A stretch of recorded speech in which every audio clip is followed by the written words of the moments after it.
Good morning, everybody. Welcome to this Friday's webinar special from Anicca Digital. It's myself, Anne Stanley. I'm the founder and CTO, and I've got an esteemed group of SEO specialists and AI specialists who join me today. So I'm going to do them in order that they're going to present. So first of all, I've got Ian Lockwood. So morning, Ian. Morning. And you're up in Nottingham, I believe. Well, unfortunately, Derby. Which I never like to tell people, being a Nottingham lad. But yeah, I'm in Derby today, and it's quite nice here. It's all good. Excellent. And James, you're from Anicca as well, aren't you? So I am, yes. And you're in Leicester, just down the road from me. Yep, not far away at all. Yeah, pretty close by. And then Mathias, where are you at the moment? I'm sitting in Vienna next to the Danube, actually. So very warm. Good morning from that point of view, and very warm to Leicester. And Mathias, which company are you representing today? I'm the founder and maker of Rankscale. Dixon. Well, not quite as nice as Danube, but I'm in Bedfordshire, which is very pleasant in the countryside. So. And your company? Waikay. So Waikay stands for What AI Knows About You. Brilliant. Okay, that's brilliant. So we'll start with the polls then. So we told us you a little bit about us. We're going to do the polls now. You will get the recording later if you're watching this on catch up. So let me just start with the first poll. Okay, so.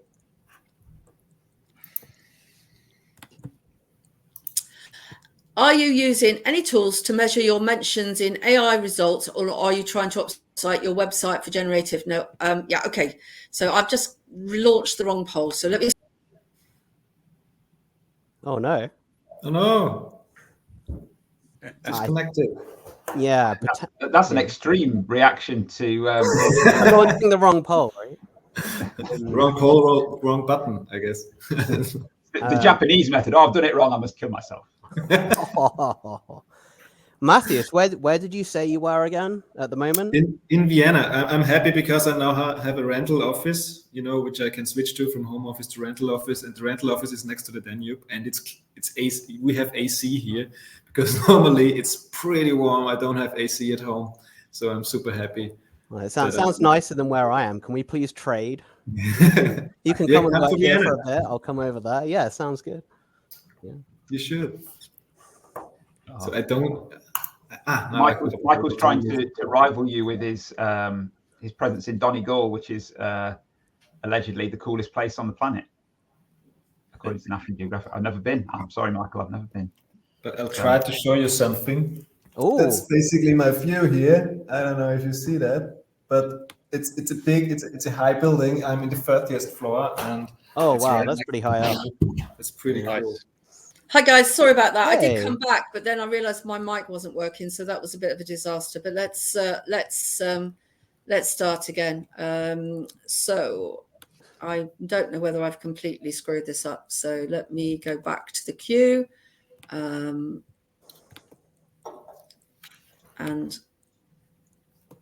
I don't know whether I can you see anything on the screen? I could, but I filled it in. I can see. So I can see that there are 2 polls open, and I can see in the sidebar menu under polls, under open, I can see some results for the 2 polls that were initiated.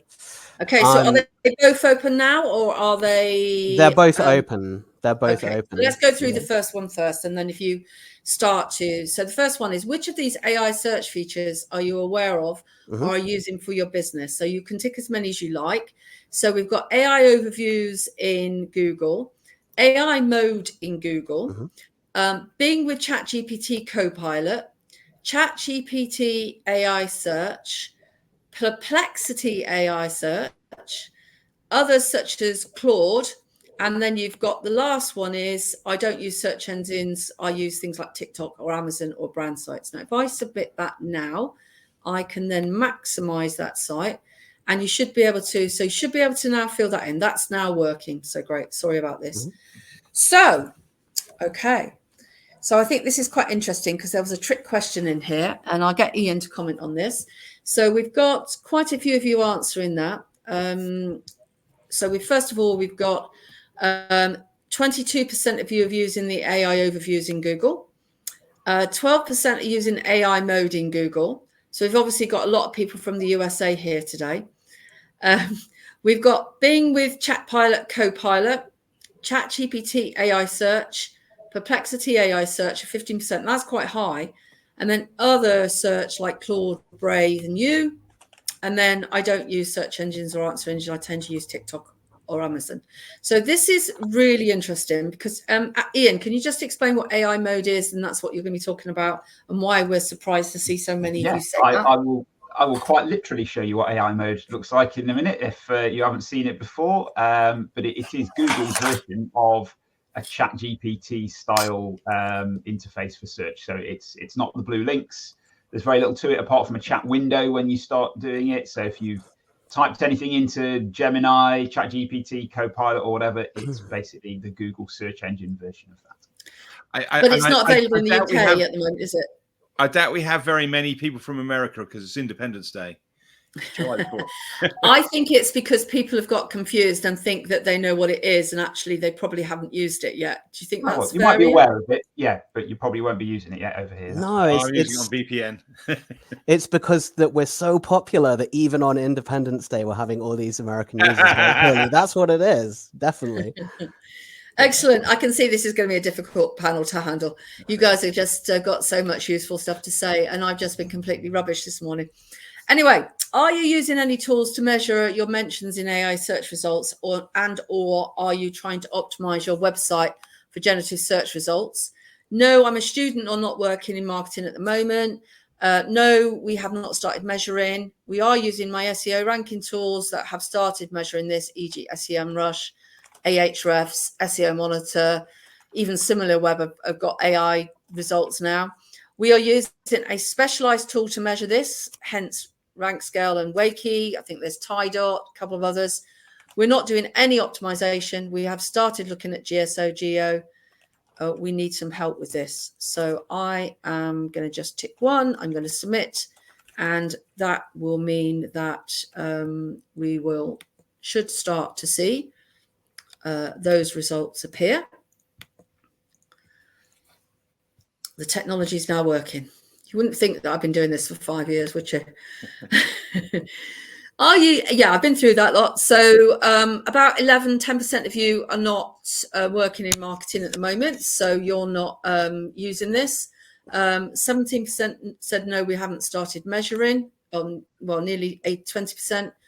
We're using SEO ranking tools that started measuring, 18%.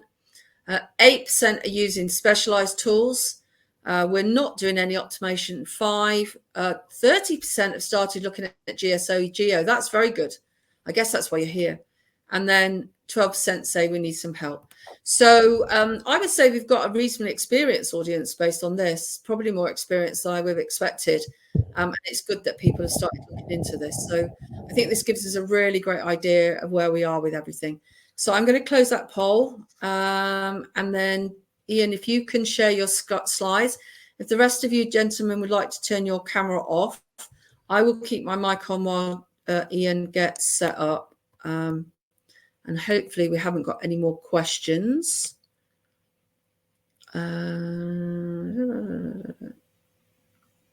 Yeah, Mike, no, you're absolutely correct. I'm just going to check. It would be just too difficult to handle. Last week we had 170 people on this call. So if you have any questions, please ask them in the chat. And what else? So some people, Michael and Rob, who are using VPN, which is really interesting. Yeah, excellent. So we do have some people that are using AI modes. It's nice to know we've got some advanced users.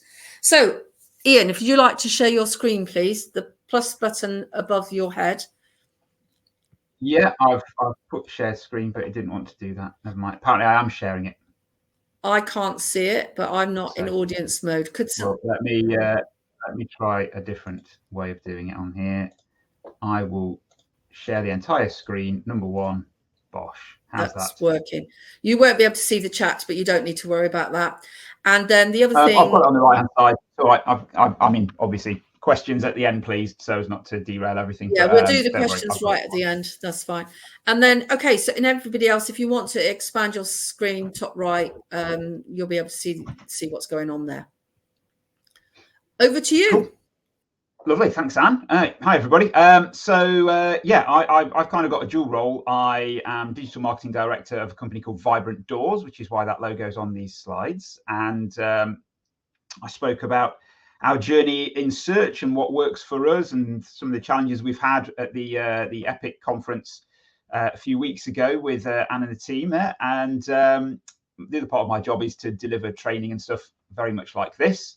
On the likes of SEO, analytics, and all that kind of stuff, which I've been doing for far too long now. 1998 I started. So I've seen some evolution, and the latest evolution is this thing called Google AI mode. Now, I'm sure you're all familiar with the AI overviews in Google. You can't use Google and miss those. Of course, they are like a sort of featured snippet on steroids, AI generated answers, drawing on a range of sources to give you information at the top of the search results. But you do still have the links and the shopping ads and all that kind of stuff going on below the AI overview, or these days somewhere around the AI overview, as Google isn't putting them solely at the top. And some of the people also ask stuff is now being generated through AI overview technology as well. So that stuff is appearing various places in the search results. And of course, it's been stealing clicks from people. There was data yesterday from, I think, SimilarWeb saying that zero-click searches have gone up from, I don't know, 53% to 69% now. And Google are claiming that they send, AI overviews send more traffic to a wide variety of websites. That might technically be true, but in terms of sheer volume of clicks from search results with AI overviews, it is much lower when there's one of those present than the traditional search results with no AI overviews. So we've all seen that. But what Google's launched in the US is AI mode. And if you have a VPN to pretend you're in America, or indeed if you are in the States, then you will see that tab that I've pointed to here on the slide.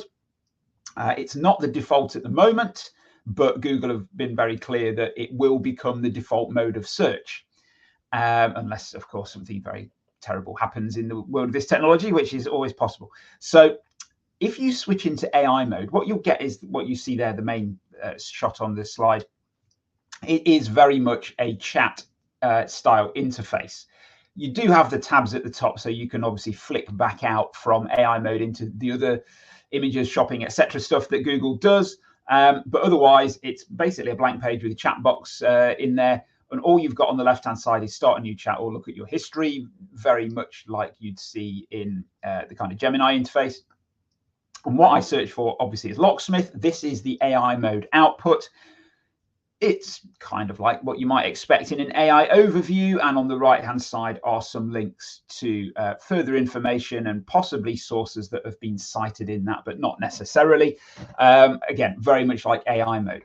But the difference, sorry, like AI overviews. But the difference with AI mode, of course, is it's an ongoing chat. So AI overviews are just part of the search result. And if you want another one, you'd search for something else. You can't interact with them. You can't kind of iterate on them or get it to explore more. In a chat window like this, you can respond to the output and say, oh, tell me more about that, or actually, I was looking for this instead, or whatever it is you want to know. There are links in AI mode, but in the early days, at least, it has proven to be rather reticent to actually link out to stuff. But I would stress that this is a rapidly developing bit of technology, and one result might look one way, a different result might give you something else and work differently. But here's an example where it's actually literally telling you what the links are without linking to them, and they're not the same as the ones on the right-hand side either. Point being, it is not going to be easy to get traffic from this kind of search result, which is fairly self-evident, I think, when you think about the nature of it, but that kind of seems to be the reality. Indeed, AI mode very much wants you to stay. Even when there are links in the output, like the names of the businesses in this particular example, it's a link, it's underlined, you click on it, what you get is the Google business profile information on the right-hand side. And yeah, there is a website link within that, but it's 2 clicks to get to the website when you might have assumed clicking on the name of the business will take me to their website. So as with many of the big tech products, they are trying to keep you on their site, in their ecosystem. They want your eyes on their stuff because that's how they make money. So anything they can do to retain that traffic, as it were, is what they're going to do. So that's what we see in that result there. Now, Google are rapidly evolving this stuff. In fact, I say coming soon. I think it's actually rolled out in the last week or so, elements of personalization and data visualization. So you'll see in this video here, a request compared to different baseball, I think they're baseball teams, to their win percentages. AI mode goes out, gets the data, and then draws the chart that you saw just there as it scrolled past, along with all the other information. Now, it hasn't extracted that chart from the content in its own right. It's got the data and it's generated the chart from the data that it went and found. So that's quite different to just getting a graph that's an image on a web page. So we'll see that more and more. There's more and more elements of personalization. Google haven't been entirely clear about that, but you can imagine if Google has the data on you about what's in your inbox and what's in your Google Docs and what your YouTube viewing history is and all that kind of stuff, it's all going to be thrown into the personalization mix, which is going to have a very, I suspect, marked effect on the nature of the output that you see for a prompt or a query, which could be exactly the same as somebody else's with a very different result. Now, the way that LLMs work, you will get a different output every time you query it, even with exactly the same wording. You get different stuff coming on the screen. But if you do it enough times, you'll see the patterns and so on. With personalization, that creates much more diversity within what the AI may include in the answer, or the way it might go and do the searches that actually generate the output that we're seeing. So we have that. Deep search. This is something which I think you'll certainly see in Gemini already. It's coming to AI mode, and you'll see there that's a very complex query to find information about summer camps for children. What you could just see in that video there was that it was going out and searching a whole bunch of different sites for a whole bunch of different search terms. So this is a complex, long query, not the kind of thing anybody would normally type into a traditional Google type of search. It's far, far too long and complex. A traditional Google search is, I want this piece of information. This kind of search is, here's a bunch of information, go and sort it out for me, and ultimately, I want you to tell me this thing. So they're providing you with details, age of child, how far away you want to be, things they want to be able to do, recommendations required, needs to be a camp, all this kind of stuff. It's gone and done all these different searches, and it's just kicking off 44 different searches from tens of different, with tens of different sources being pulled in from those searches. And then it's generated all of this output, tables of data, images, reviews from people, all that kind of stuff. This is the future of search. In fact, it's almost really the now of search, to be honest. And this is how people will be using this technology going forward. Some of you, I'm sure, are already doing similar with ChatGPT or Perplexity type searches. So AI mode, of course, is Google's response to that. You're also able to search live. Now, there'll be audio on this, and hopefully the audio will come across as well as the visuals.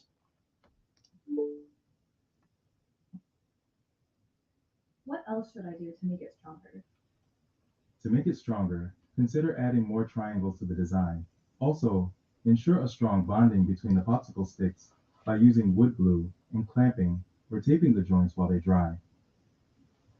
So what you've seen there is somebody take their phone out, pop on the video in the Google app, point it at something and say, how do I make this stronger? No context other than what's in the video shot. So the technology has obviously understood the spoken word. They've understood what it is in the image. And obviously the response that you had there is a way to make basically structures stronger by applying diagonal fixings to them. So, that's incredible stuff when you think about the power of that. And it's exactly the same kind of search that you saw in the previous example, except this is the multimedia or multimodal version of that, where it's audio and video image coming together to create the prompt, as it were, the search, rather than a long written query.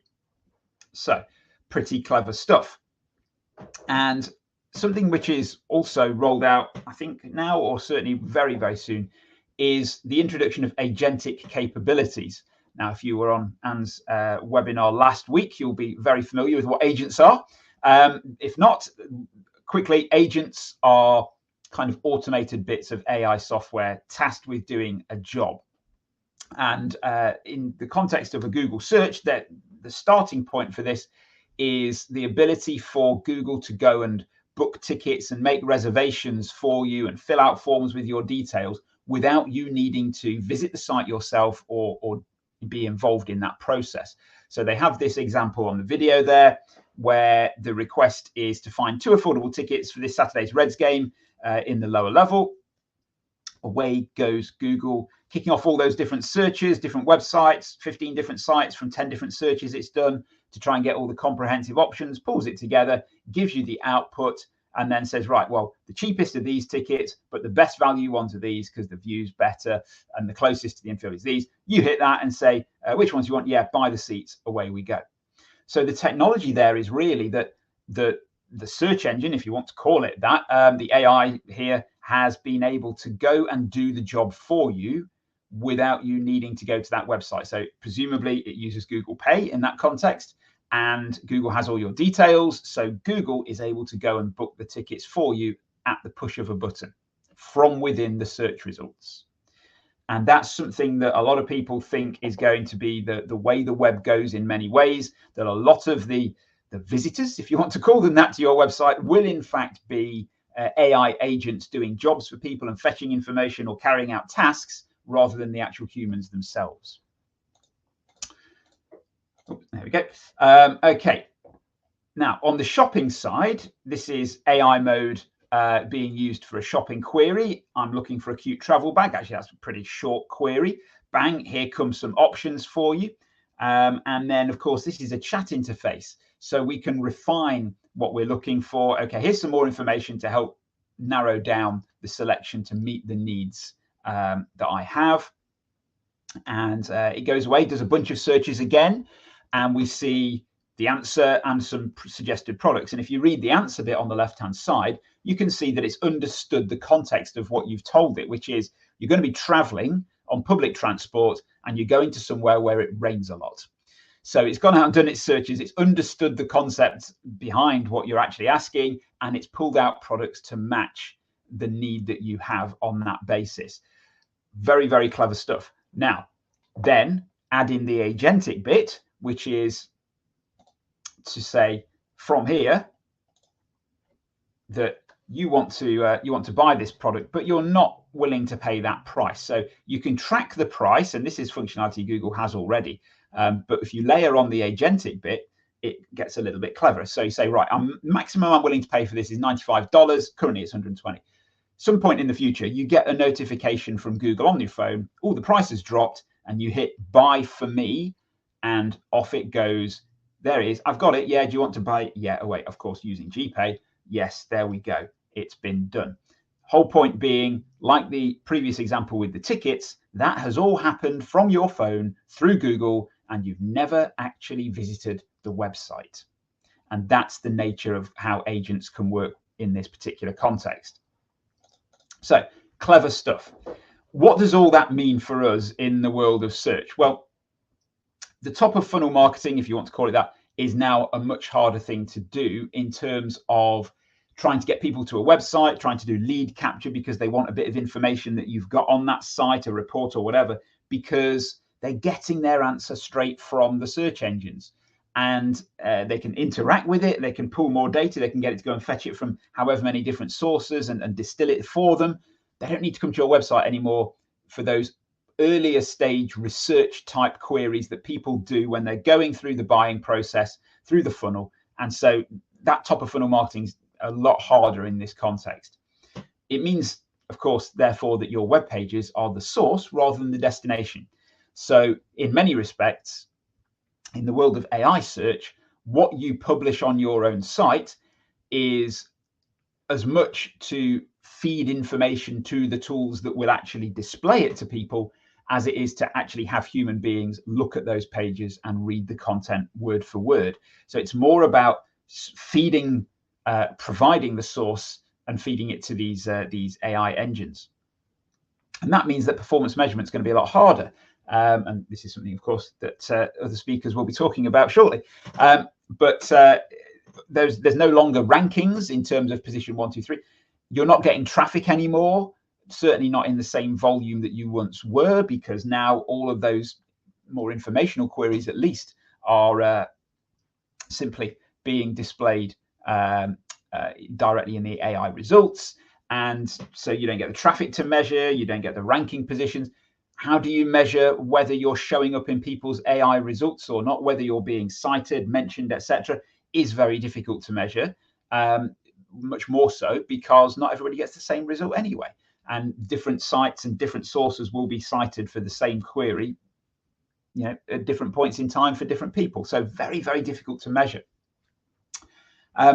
And as AI generated content, and some of us, I'm sure, on the webinar are already doing this, you know, you use AI to write content, you might edit it and do whatever you want to it, but ultimately a lot of what's getting published on the web is AI generated one way or another. And that creates a ridiculously large number of pages to be crawled, even bigger than it already is, and it grows faster than it already has done to this point. And so at some point, you know, you have more content than can be crawled by anybody, even Google, and they have to start making harder decisions about what do we actually even bother to crawl, let alone index in the first place. So sites that don't have trust signals that tell the AI engines, yeah, this is a good source of information trusted by people, they might start to be ignored more than they already are. So how does all this work? Well, these AI LLMs, large language models, and indeed other types of AI model as well, they work usually on embeddings of some sort.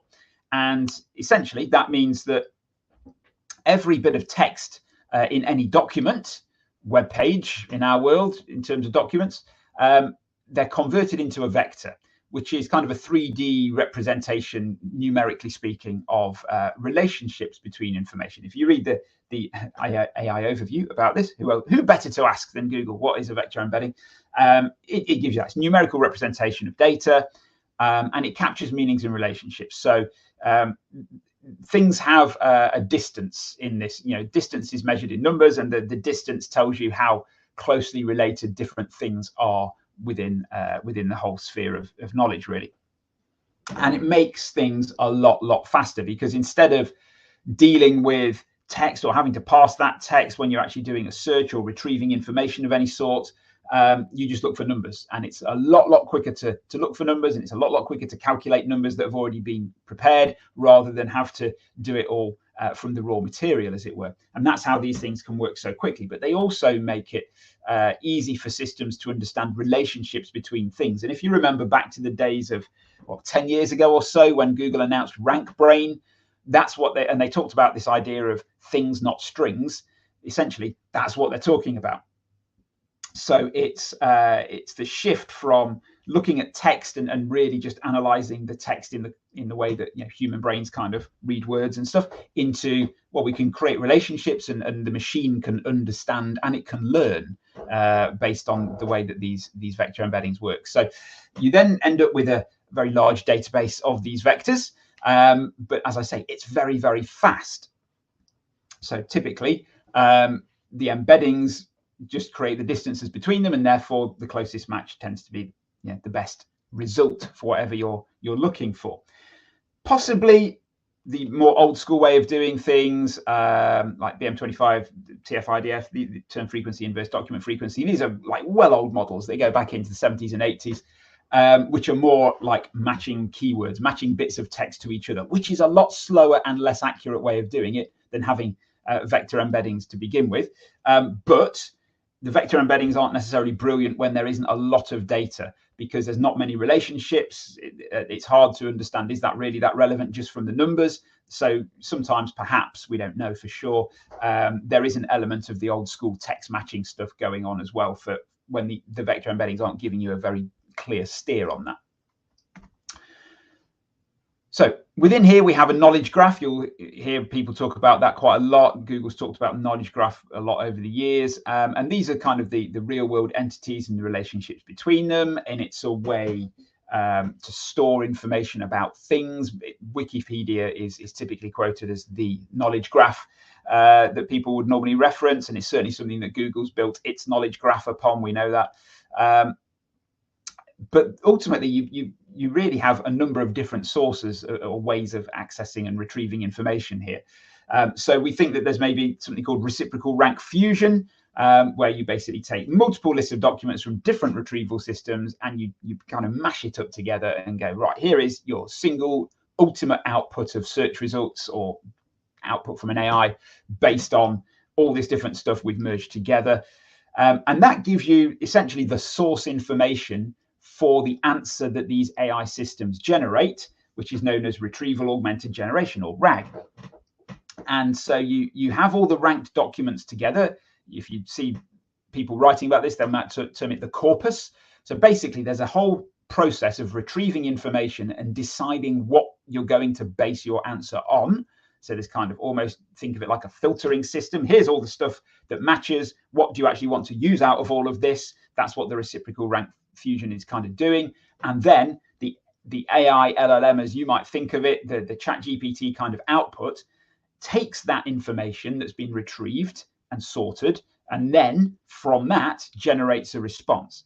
So it's different to the original ChatGPT, if you remember when that launched, and people said, well, it's only good for data up to September 2021 or whatever it was, because it's been trained on that. Well, the training data, it teaches the system how to understand and produce content, all that kind of stuff.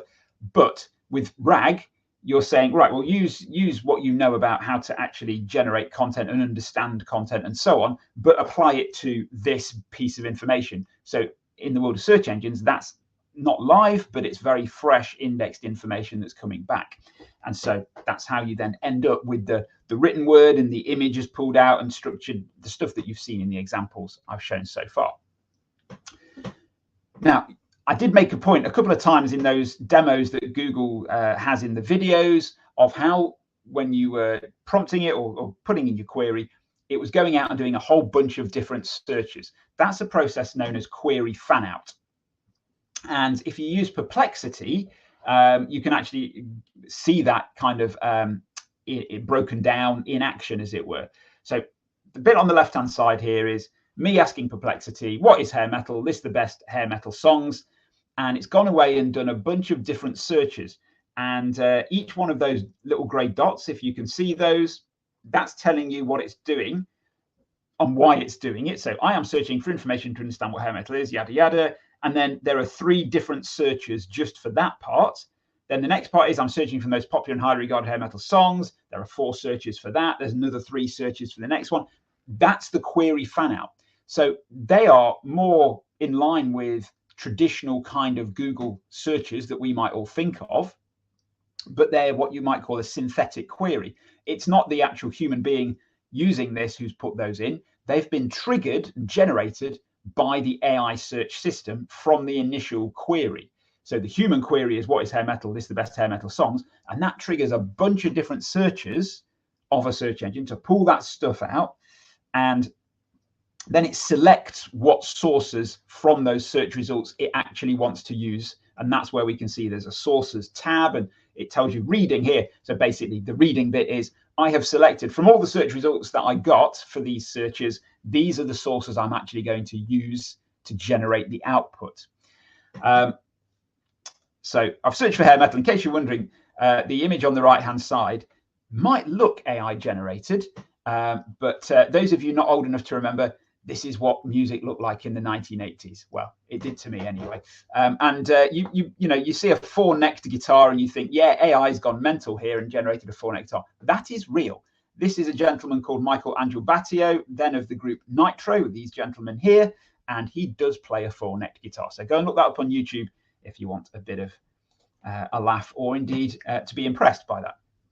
So what kind of stuff happens in the fan out kind of queries that we're getting here? So it would be related queries, things that are implicit in what you've looked for. So for example, if you've asked it for what is the best something or other, it might then use synonyms like highest rated, or in the context of what does best mean? Does best mean most affordable? Does best mean premium, you know, that kind of stuff. It depends what you've asked for. Comparative queries, comparing X versus Y, for example. It'll be looking at your more recent queries for context to understand more about what you're really looking for. Personalization, like I was describing before, rewriting your original query in different ways, the LLM just rewriting stuff. Entity expanded, so you know, if you've asked for what is the best electric vehicle, it will know that a Tesla, a BYD, an MG, or whatever, those are electric vehicles, and it will be doing searches based on those specific brands because they're very closely associated entities. That will be done. There's all kind of ways that these queries could be triggered in different directions from your original prompt. Now, what we also know, part of this process is reasoning. And you kind of have reasoning chains, which are structured sequences of prompts to arrive at the answer. And actually, if you watch carefully one or two of those Google videos that I had in before, you can kind of see the reasoning. It's, well, I need this. And because I've got that, I then need this. And because I've got that, I then need this. That's the reasoning chain. So those are the intermediate reasoning steps. They inform all the different queries it's going to do and which sources should be chosen, and even what LLM should be used to generate the answer. Because if the right answer is text, then you get a text output, but maybe the right answer is an image generated, in which case a different type of LLM is going to have to generate the image for you, of course. Well, even be an LLM, I suppose, diffusion model. So, for example, you ask for the best electric SUV for long journeys, and the reasoning needs to understand, well, okay, long journeys, what's a long journey require? Oh, you need good range, and you're going to need to be in comfort because you're going to be in it for a long time. It's that kind of logic. And Google's got a good example of that in this here, and hopefully this will work because it actually had to be embedded from YouTube. So this is their demo of Query Fan. When's the best time to schedule an outdoor engagement photo shoot in a Boston public garden? Goes out and does all these different searches, like what light do photographers need for an outdoor shoot. It's picked stuff out from the knowledge graph, from the weather, and from the web, and it picks a bunch of sources from the web. And that happens for all those different queries that were triggered from that initial query about what's the best time. And it's pulled information back together. So we can see here, it's worked out, well, what kind of light is best. So what time of day is good for that. It's had to go and do a lookup for the weather, of course. So you can see it's pulling information from different sources of traffic, different sources of information, whether it's the web or its own sources like weather and knowledge graph stuff. Lots of different queries, all going out and doing that, and then refining and synthesizing the answer back through the LLM output. So it's clever stuff. So we think personalization, I've kind of touched on that earlier, your past searches, what you've clicked on in the past, content interest more generally, what device you're using, where you are, what you've been doing with the Google products, all of that could go into the personalization. And then you might have different models creating the content that we see as the answers. And we know that there's something called, pairs of passages being compared, basically pairwise ranking. So I've got two bits of information, which is the better one? Right, I'll pick that. And that kind of comparison of passages from your web pages, chunks of text being played off against each other, which is the best part, which is the best answer for what I'm particularly looking for right now. That's what's going on in the selection of the information to be included in the output. So it's not easy to understand all of that, I appreciate, and pretty complex when you think about how you're actually going to do SEO. But the good news is probably a lot of what you're already doing is still going to be relevant and useful in the world of AI search. So if you look at Google's advice about ranking in their AI type results, everything on that list is pretty much what they've already been telling us for many years. Good experience, crawlability, content for people, all that kind of stuff. But what they do say is, go beyond text for multimodal success. Point being, the AI systems can understand video, audio, images, not just text on a web page. And they make the point, measuring clicks from search, i.e. organic traffic, is not a good measure of success. Coded for, we're going to send you less traffic because of the way this stuff works, which we all know because it's really obvious. But there we go. That's what Google's saying. So what have we been doing at Vibrant Doors, which should continue to help us work?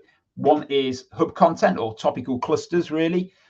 So information, structured, answering questions on a particular topic and clustered around the main page for that. So we've got lots of different information about bifold doors here, for example. Keyword research has told us these are the things people want to know, and we've created pages of information to match that using a long tail keyword research process.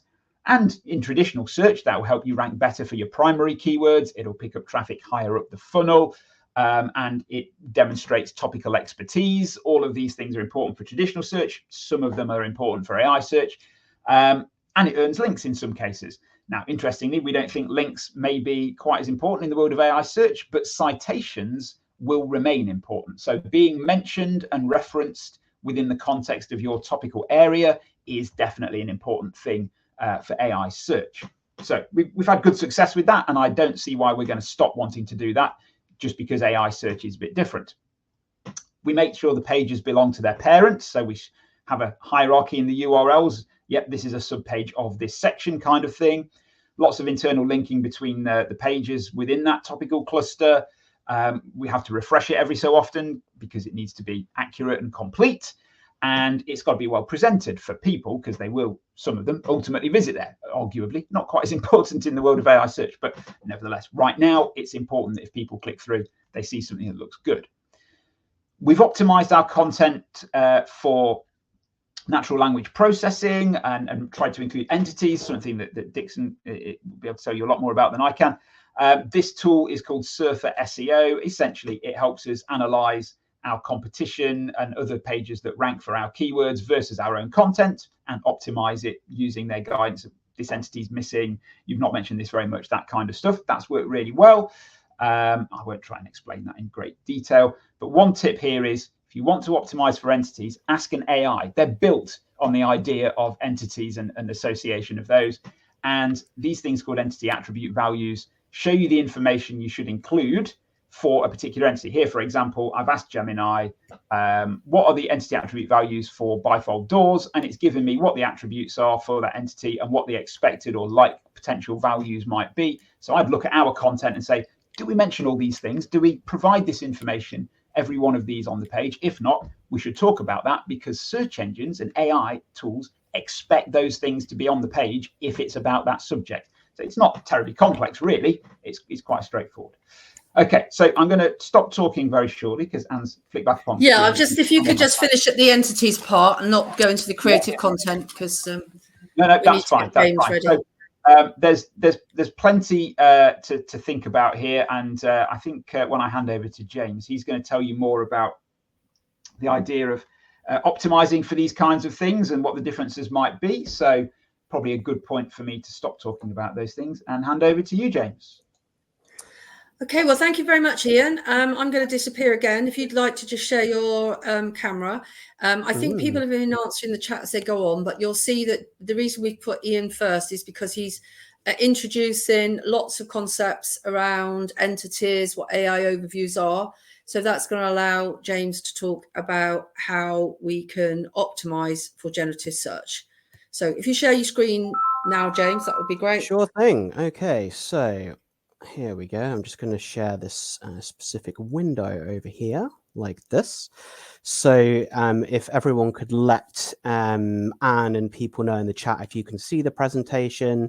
I'm pretty sure I've done that right. But yeah, I can see it, so I think you're fine. Fantastic. Okay, so I'm basically going to speak a little bit about GSO, or generative search optimization. What is it? Why should we care about it? And potentially how we might measure and stuff like that as well. So first of all, just a little bit about me, a little bit about myself.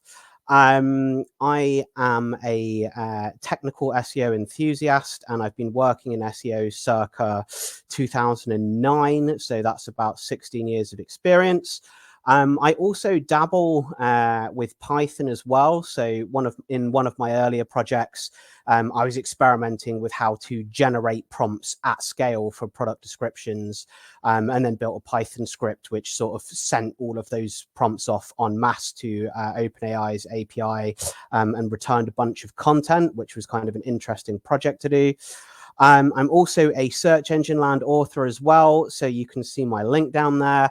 Obviously, you know, if you have access to your web browser, you can just type in James Allen SE Land or James Allen Search Engine Land, and my profile pops right up, and you can read some of my posts and some of the stuff that I've been writing about.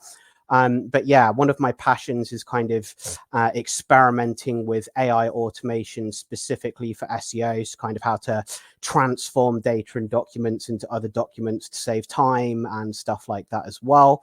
And I've also recently begun playing with AI agents such as Mind Studio and N8N as well.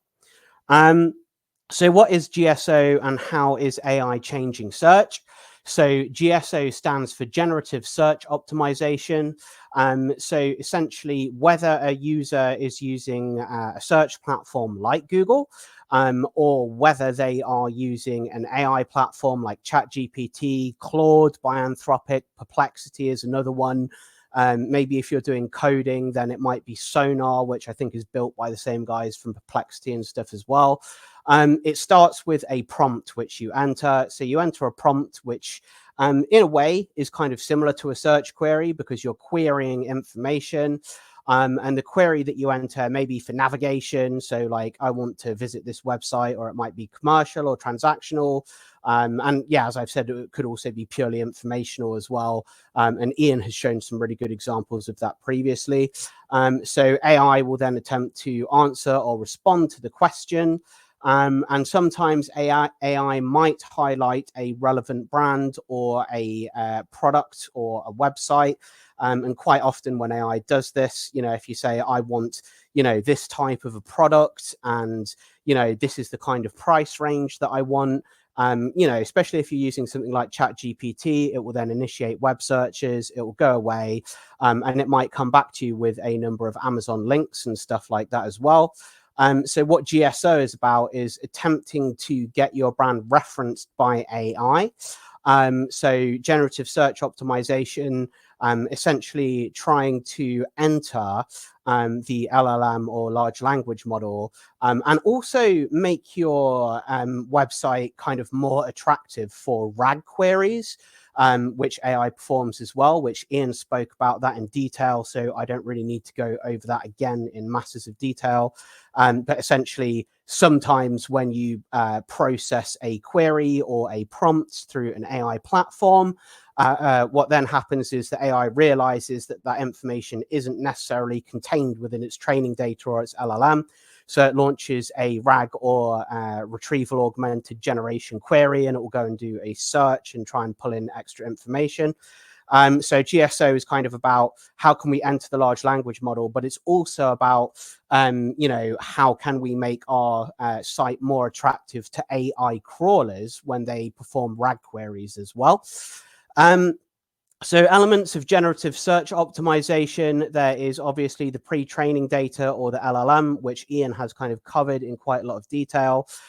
So when you're speaking with an AI chat assistant, there will be a vast, you know, terabytes large, maybe even larger than that at this point, large language model, which contains lots of information. So I think Ian kind of basically reference the fact that there's lots of kind of like linguistic or language corpus data inside of an LLM, which basically teaches the AI how to respond to you in English and which words kind of go together and how to communicate.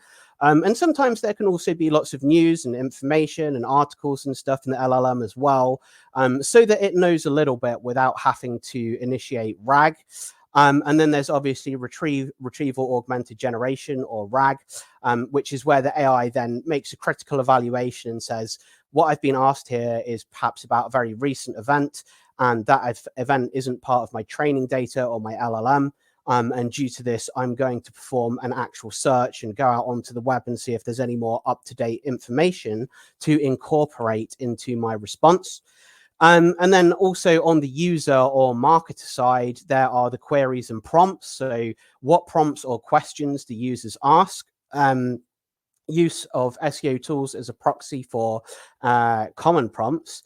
And then mentions in the responses, which I've already referenced as well. So It might be that in the AI response, it actually provides a link based on RAG to certain products on your website or something like that. It might also be that the AI doesn't necessarily link to you, but might mention your brand.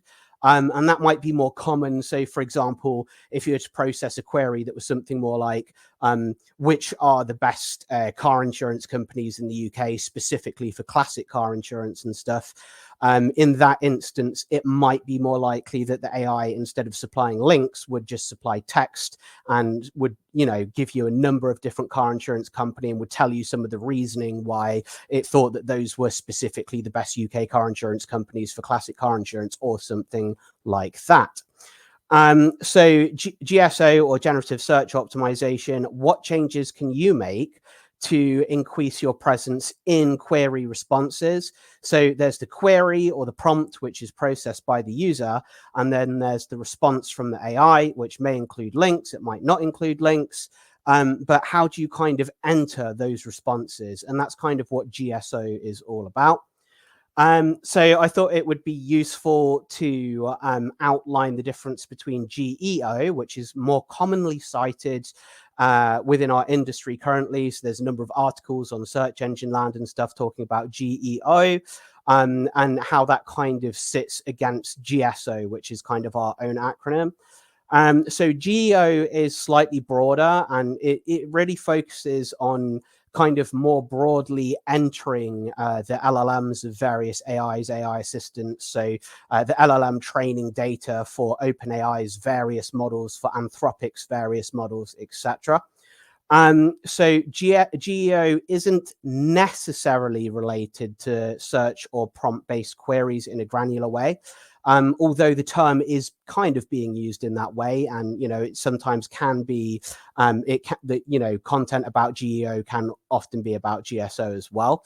But GSO it's really more about the kind of granular prompts and queries which are processed, and the responses, and entering those responses, which, yes, that might involve entering the LLM or training data, but there are probably other techniques as well. And obviously I mentioned that one thing that AI does is perform all of these RAG, or retrieval augmented generation queries. So in addition to entering the LLM, it's also more about making your site more attractive to AI crawl bots, where they perform RAG executions and stuff like that. So GSO isn't exclusively limited to search-driven AI responses like Google AI overviews, but does retain a kind of a higher focus in this area. So it kind of sits, I guess, kind of halfway between GEO and SEO in that sense.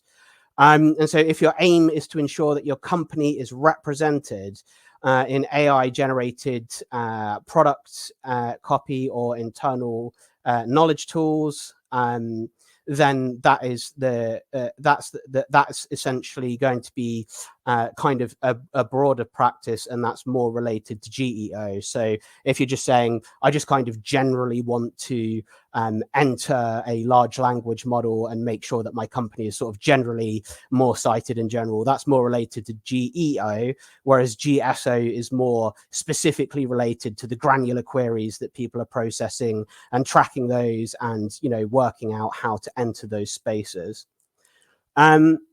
So obviously this is something I wanted to touch on: search first GSO versus AI first GSO.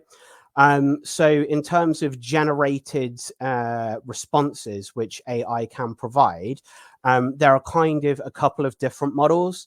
So obviously large search platforms like Google tended to first adopt a model where a traditional search query was processed, which tends to be shorter.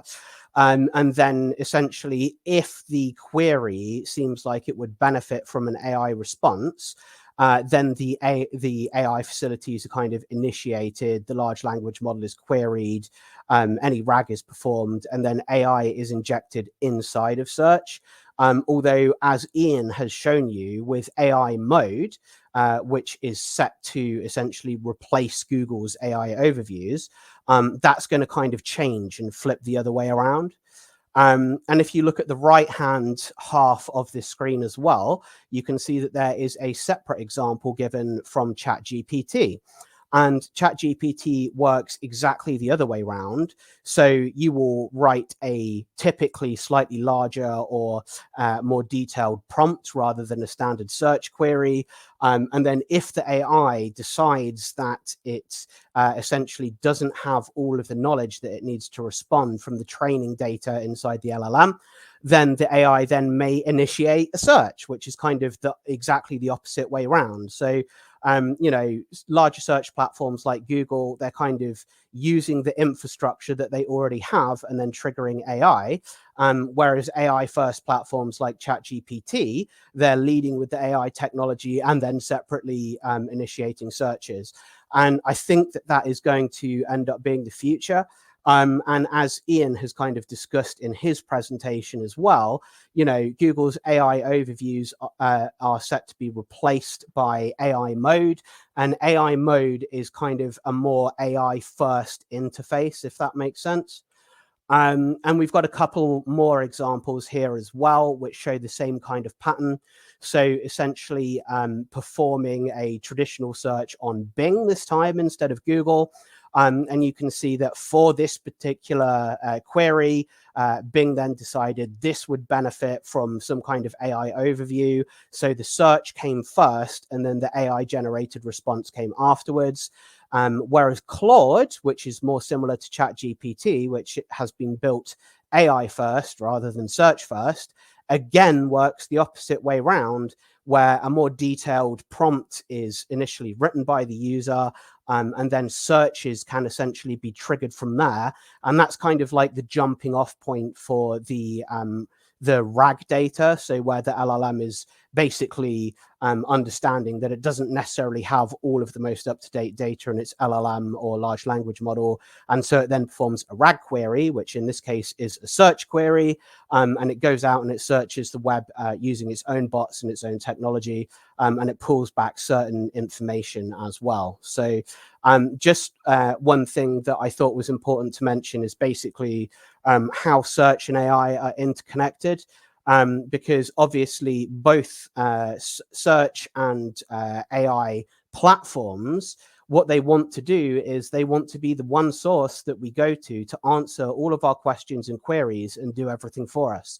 So Google, who are, in my opinion, still a little bit behind, they are still in some regions of the world, like the UK, operating a search first model with AI kind of being an afterthought. Although, as Ian has said, that is due to change soon very radically.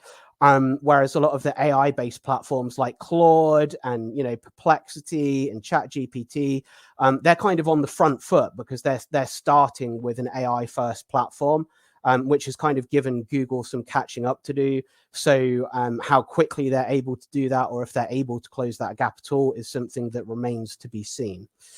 So another differentiation as well, SEO versus GSO. So SEO is just the broad art and practice of undertaking various tasks with the ambition of acquiring more traffic and conversions for your website through certain optimization tasks. So some of that involves stuff like link building, and there's also technical SEO, which aims to modify the technical code base of your website to make it more easily crawlable for search bots, so they don't get lost in weird little cul-de-sacs of parameter URLs and infinitely recursive nesting URLs and stuff like that, so that it drives Google to the main kind of fresh new content on your site so that you get more traffic from Google. And this is an art and practice which has been around for some decades. I'd say kind of evolved out of the information retrieval or IR era, which was quite a long time ago now. And so, yeah, that's basically what SEO is. Whereas GSO is kind of more focusing on the future. And yes, obviously it still aims to kind of gain more traffic from search engines, but specifically with a view to the evolving technology and AI responses that those platforms are going to be deploying in the very near future. So if you look at the images on this particular slide, if you look at the image to the sort of bottom right at the front, that is kind of traditional search results with the traditional blue link list that we're all used to seeing. And that is more where your SEO techniques are deployed. And if you look at the image, which is slightly further towards, well, I would say it's behind, so it's towards the left and top of the slide, that is showing kind of a similar or the same search query, but instead where Google is injecting AI overview results. So SEO is more about, you know, where Google are still using traditional link lists. It's more about kind of invading those spaces and getting listed there. GSO is more about when Google initiates an AI response or AI overview, how do you enter that list of links which the AI may choose to deploy or not. So essentially a lot of that is also due to change. And again, you know, going back to what Ian has been saying about AI mode specifically, obviously that's going to be, you know, even more of a radical departure from search results than the current AI overviews deployment, which we're seeing in the UK. So, and one other thing that I'd also like to point out as well, so this direction isn't actually new to search overall. So Google have been moving away from, or I should say, have been attempting to move away from lists of web links as a kind of output format for the user and towards providing just the answers that we want to see, since even before the AI revolution. So previously, if we go back to about 2014, so just over 10 years ago, Google would actually algorithmically generate results known as featured snippets, where, you know, Google would consult their knowledge graph and the kind of vectorized information inside of that, working out which entities were related to which other entities, which was kind of extended through Google Hummingbird and stuff like that. But Google were capable of algorithmically attempting to directly answer a question without AI. So there was some, I think, involved in this. There was like a little bit of AI, like some minor natural language processing was involved in this. But it's not the same as the large and powerful AI platforms and responses that you're seeing now. And obviously during that time, and I remember this back in 2014, everyone was saying, oh, you know, this is going to destroy search because, you know, knowledge panel is going to be the knowledge panels and the featured snippets. They're just going to become the search results. And, you know, although in the case of knowledge panel, Google still did often provide a citational link, obviously, because people got the answer that they needed in the content. Quite a lot of the time, they weren't clicking on that link. And there was absolute uproar at the time. Back in 2014, but in the end, search kind of adapted, and the practices that we used adapted to an environment with fewer clicks from results. And yeah, this is, in my opinion, what's happening now with AI. It's just kind of a continuation of the same story. And that story is that Google wants to be like an information engine rather than necessarily a search engine that lists loads of links. It wants to be the provider of all the information that we need, and it wants to remain the homepage of the web. Will that still be the case in 2 years' time, 5 years' time, 10 years' time? We don't know. It depends how Google performs against OpenAI, against Anthropic, producing tools like Claude, which are highly effective. And even though Google has obviously a huge, you know, from its search legacy, Google has a huge cache of a large chunk of the web to draw upon. And that's a huge amount of data and information. And it should theoretically mean that Gemini and Google's project and Google's AI product is the best, but it's not what we found. What we found is that, you know, whilst Google's AI has tremendous amounts of data to draw upon, obviously, you know, drawing upon the web as a source is a double-edged sword, because there's also lots of kind of misleading information on the web as well. And those AI platforms and models which have focused more on curating their large language model, like OpenAI's various platforms, like Claude from Anthropic, even though they have less data to draw upon, quite often they're actually able to generate superior results because they have a better brain.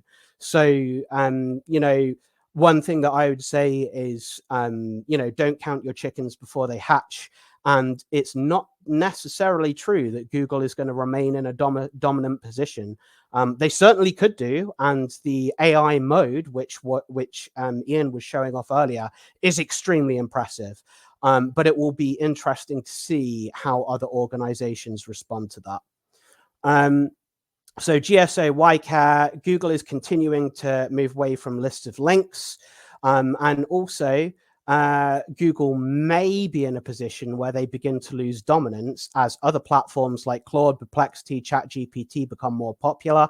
But regardless of the winner of the AI arms race, which is happening right now, it's, you know, it's certainly true that users will still be processing queries and prompts to a provider, and that provider, or those numerous providers, will be providing AI responses. And that's where all of the traffic is going to be. So we need to enter those responses in order to stay competitive as businesses. I'm preparing for GSO, so more research, and this is probably something that's more on our side, like the side of agencies that you're working with and research companies. It's up to us to kind of perform more research to understand the exact techniques to enter AI responses. And that's going to lead to new and different activities. Now, as Ian was saying earlier, a lot of the techniques that you use to currently enter AI responses, such as being cited in certain places, and such as structuring your data in a clean and lean manner that is easy for a mechanical mind to understand. In a way, lots of those techniques don't change immediately. But I believe that over time, as AI becomes more advanced and starts becoming more critical, you know, in the same way that we would react to past Google updates like Penguin and Panda and Mayday and Caffeine and Hummingbird and all of that good stuff, there will be updates to AI RAG crawlers so that they're not pulling content which is spammy, and you know, we're going to have to adapt to that changing kind of environment, if that makes sense. And then finally, we must learn to monitor and measure our references within AI responses. And that is where I believe Mathias is going to pick up and talk a little bit about his platform, Rankscale.ai. And that's it. Thank you so much, James. That was a brilliant segue between Ian's and Mathias's talk. So what we've got next for you, Mathias, if you want to get online and share your screen, so that we can make sure that's handed over smoothly. If there's any question for James in the chat, please carry on asking questions. So Mathias is going to talk to us about his tool that he's developed called Rankscale. So I'm going to disappear and pass over to you. Thank you, Mathias. Thank you so much. So actually, I'm going also to talk about a bit about GEO and also the citation part. And I will quickly push a plug, you know, also on Rankscale. But my main topic is, you know, a bit about the history and also how it came to Rankscale and how important citations actually are. So yeah, maybe first a bit about myself. You know, I'm not coming from the digital marketing field or SEO field at all. So it was more like I was imagining myself like that, like last summer, because I was a CSO at a startup in a niche, a deep tech startup. And I was, you know, always having side projects. I have a sweet tooth for that, but I have a very strong software development and engineering education as well. So after all that, and being a CSO in the startup, also responsible for the marketing, I was looking to actually rank in Perplexity with our website. So I built our website. I wanted to be in there because we were so niche that no Google search actually was able to find us with 2 keywords. So with that, I found to actually rank in Perplexity, I found a big black box. So there wasn't even a name for that. As we have today, like we saw in James' presentation, we have a couple of abbreviations for it, but at that point it was just a big black box. And I tried to gather as many resources and studies and papers as possible in order to get our brand, our company mentioned in Perplexity back then. And I was already playing with AI engines a lot. So for me, the go-to engine was Perplexity at that point because it had the web search. So after all this and a couple of weeks later, I thought, well, it worked. We were actually ranking a little bit, at least we were ranking in Perplexity. We were in the responses. So I thought it would make sense in order to let other people also benefit from it, to do an MVP, grade, scrape and mark down a complete website or a landing page and run it through an AI algorithm with a specific rule set and specific prompt behind it, and also the training data based on all the resources I found at that point, and provide like a report and a scorecard to give some guidance and inspiration in this super black box in order to know, okay, where are my gaps? How do LLM crawlers actually see my website, and how to improve it actually? So this was the first point or the first part where I wanted to start. And while doing this and sending it also to our former colleagues and friends and so on, I kind of really went into the rabbit hole because I also asked myself, okay, how do we measure all this? Like James also asked, like, how do we measure and monitor this visibility like over time? And that's when I really went into the full addiction. So I spent then every minute and every night next to my full-time job on that topic. And that's where actually Rankscale started off. And we launched softly for test users in January. And actually last week we went live publicly, completely open to the public. And I'm super happy also to announce that here. So, but maybe one step back. By the way, this is how my friends imagined me at that point, because I was only working all the time. But this was how I imagined me. I was tired. I loved my coffee machine. But I was really pumped with dopamine because it was like Lego. It was building something, and it's still a lot of fun to do so. So the start. I mean, you know that in 2023 we had ChatGPT already. It had a high public attention in 22. It was used wildly, but it didn't have that much of a marketing relevance because, it had a training data cut off. There was a long feedback loop in order to get into this training data somehow. So for us, or for you as a digital marketeers, it was not highly relevant. The only thing that maybe was at the forefront at that point was Perplexity, since it already had the web search, but the adoption was not that high yet. So we were like, yeah, it's nice, but it's more or less not for AI or for search. 2024, we see that in November, for example, ChatGPT introduced the web search RAG features, where it pulls the web data and synthesizes it with training data and pulls it and influences the response with it and gives you also the results. And at the same time, others started to do this. They pull the data from Google, from Bing, from Brave Search. And we were like, okay, this is still classic SEO, right? We just have to be in the search results to be in the AI search. Clear, right? So we were like, this is fine.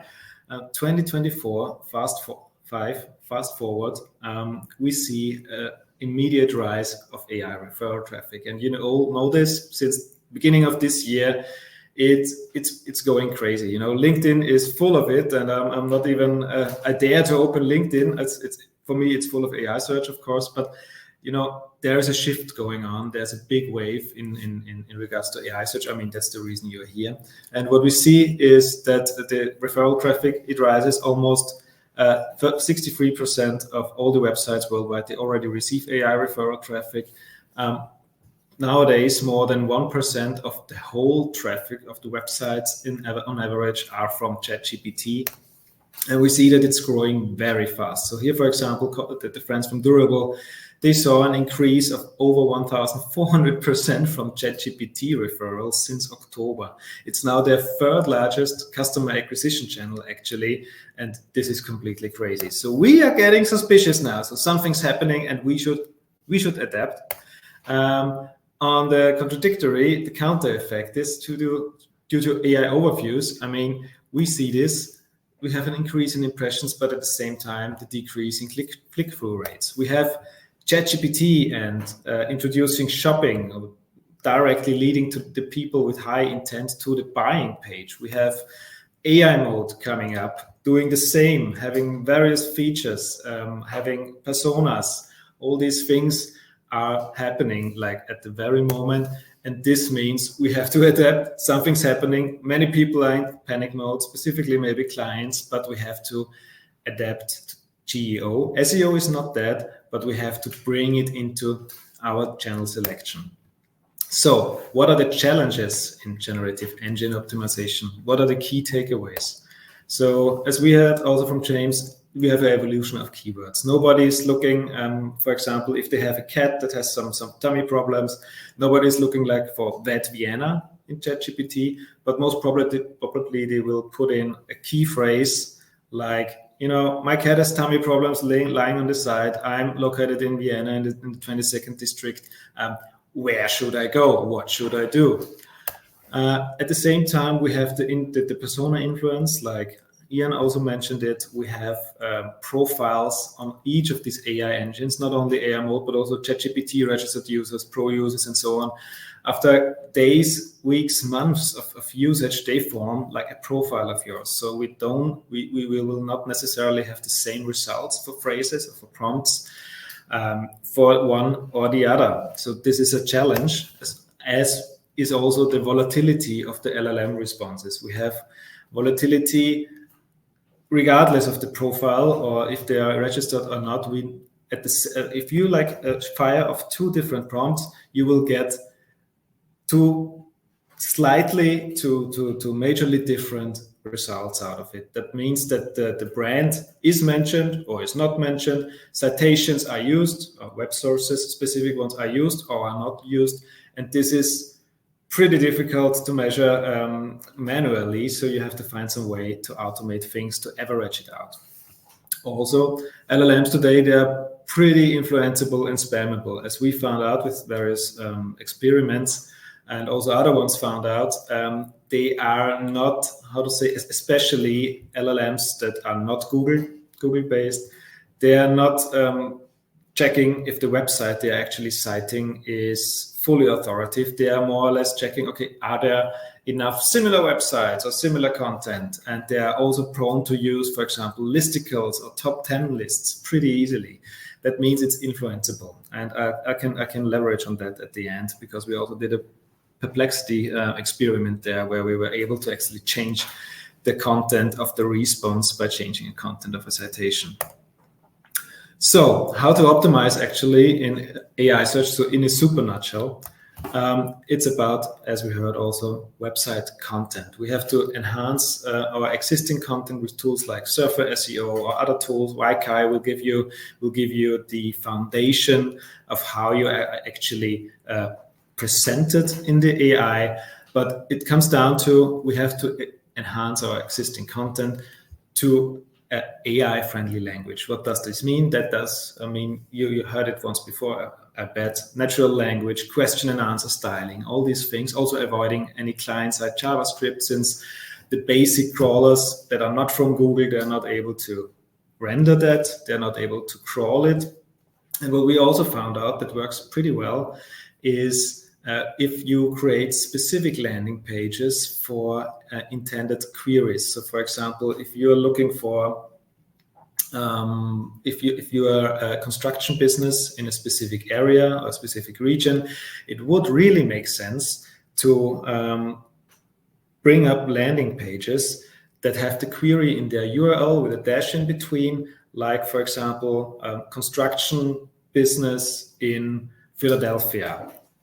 And that's a landing page. This helps a lot in order to bring people that are looking for that one to your landing page, and also to bring LLM crawlers to take the content they find in this page and bring it up to their response.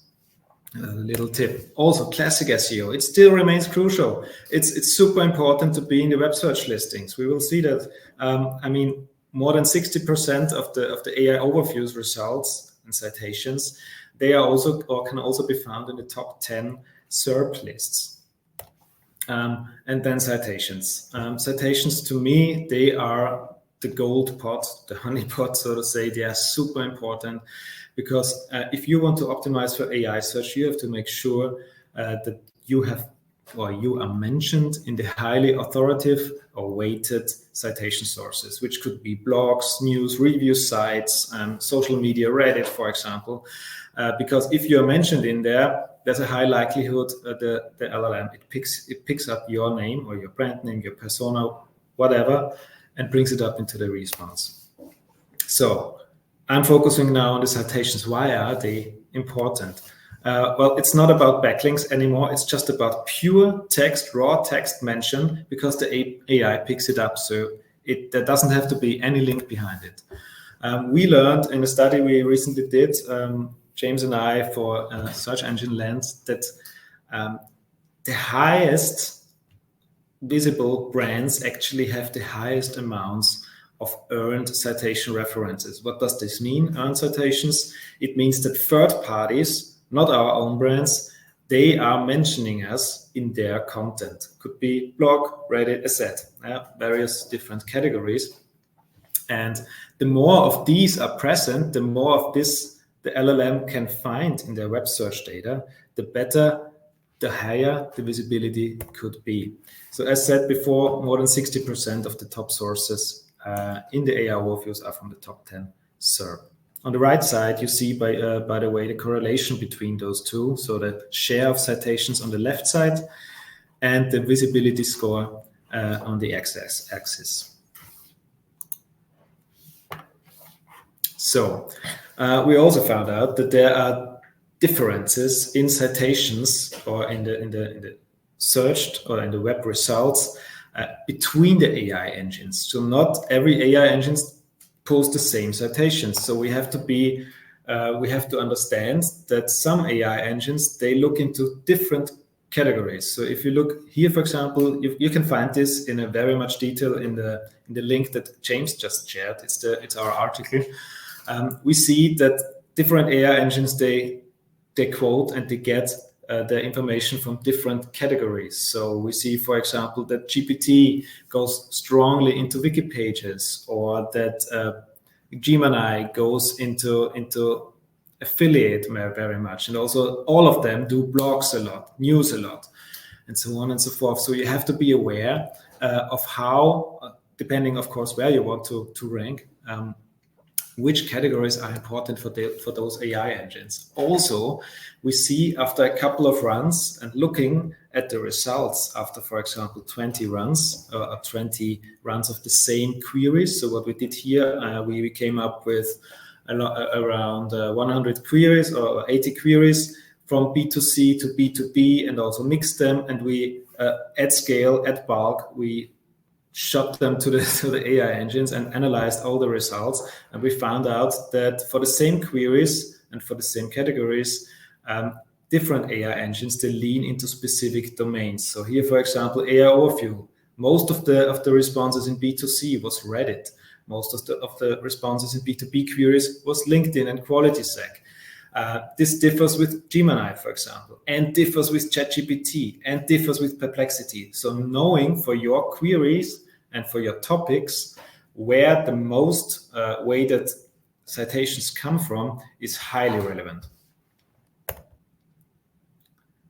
Not only, so what we can do, or how can we come up with this? So for different queries, we see here, for example, AI overviews, and this is out of the Rankscale citation analysis after 20 runs in this case. We can see for the same query that here, for example, Cloud Zero domain was much more heavy weighted than at the last point, YouTube.com. So this you would never know if you just like put in one prompt in your AI overview and check out the citations that come back. This you only know if you do it at scale. And as soon as you know, for example, top 3, top 5 domains and sources here, you are able to find ways to, maybe if it's a blog page or news page, to collaborate with them, and by that get mentioned in the content, and by that get into AI rankings pretty fast. And we don't only see this in AI overviews, we also see this in Gemini, for example, for best everyday fragrances. Here we see even that there are different weightings for the domains. We also see, for example, in GPT-4o, if we look into the URL, not only domains, even on the URL level, unique URL level, we also see weightings as well. So we can directly identify, okay, which citations actually synthesize the results for my topic, for my query. And this could be easily done with Rankscale. So addressing the geo challenge. So what were my problems back then when I started Rankscale, and what are still the same problems today? So how to get a big picture of a brand, a website, a client's visibility, like from a snapshot point of view in AI engines, which web sources drive the answers, so what you see before, which are heavily weighted. How is my brand reputation and sentiment in AI answers? So I want to know, for example, in which directions does the sentiment lean, in negative, positive, or neutral keywords? And I also want to know which citations and sources actually drive this sentiment keyword. So if there, for example, is pricing coming up, a lot of the time there's a negative keyword. We will see this in Rankscale, for example. We can click it and we can see, okay, this was the reason, this is how we talked about it in the very result, and this was the citation that led to it. Also, we want to identify and track competitors and want to know the same things we want to know for our own brand, but also for the competitors, to actually compare them side by side. And this is, of course, a shameless plug here. That's what we answer with Rankscale. That was the whole idea behind it, to develop Rankscale as an AI rank tracker, but also a bit more to give you an answer to all these questions at a scale. So what is Rankscale? Actually, it's on the main part, it's an AI rank tracker for performance tracking. So it queries the different AI engines, AI overviews, ChatGPT, GPT-4o, Perplexity, Mistral, what else? Anthropic Cloud, with and without web search. So you can actually do an A/B testing with that. You can activate or deactivate it.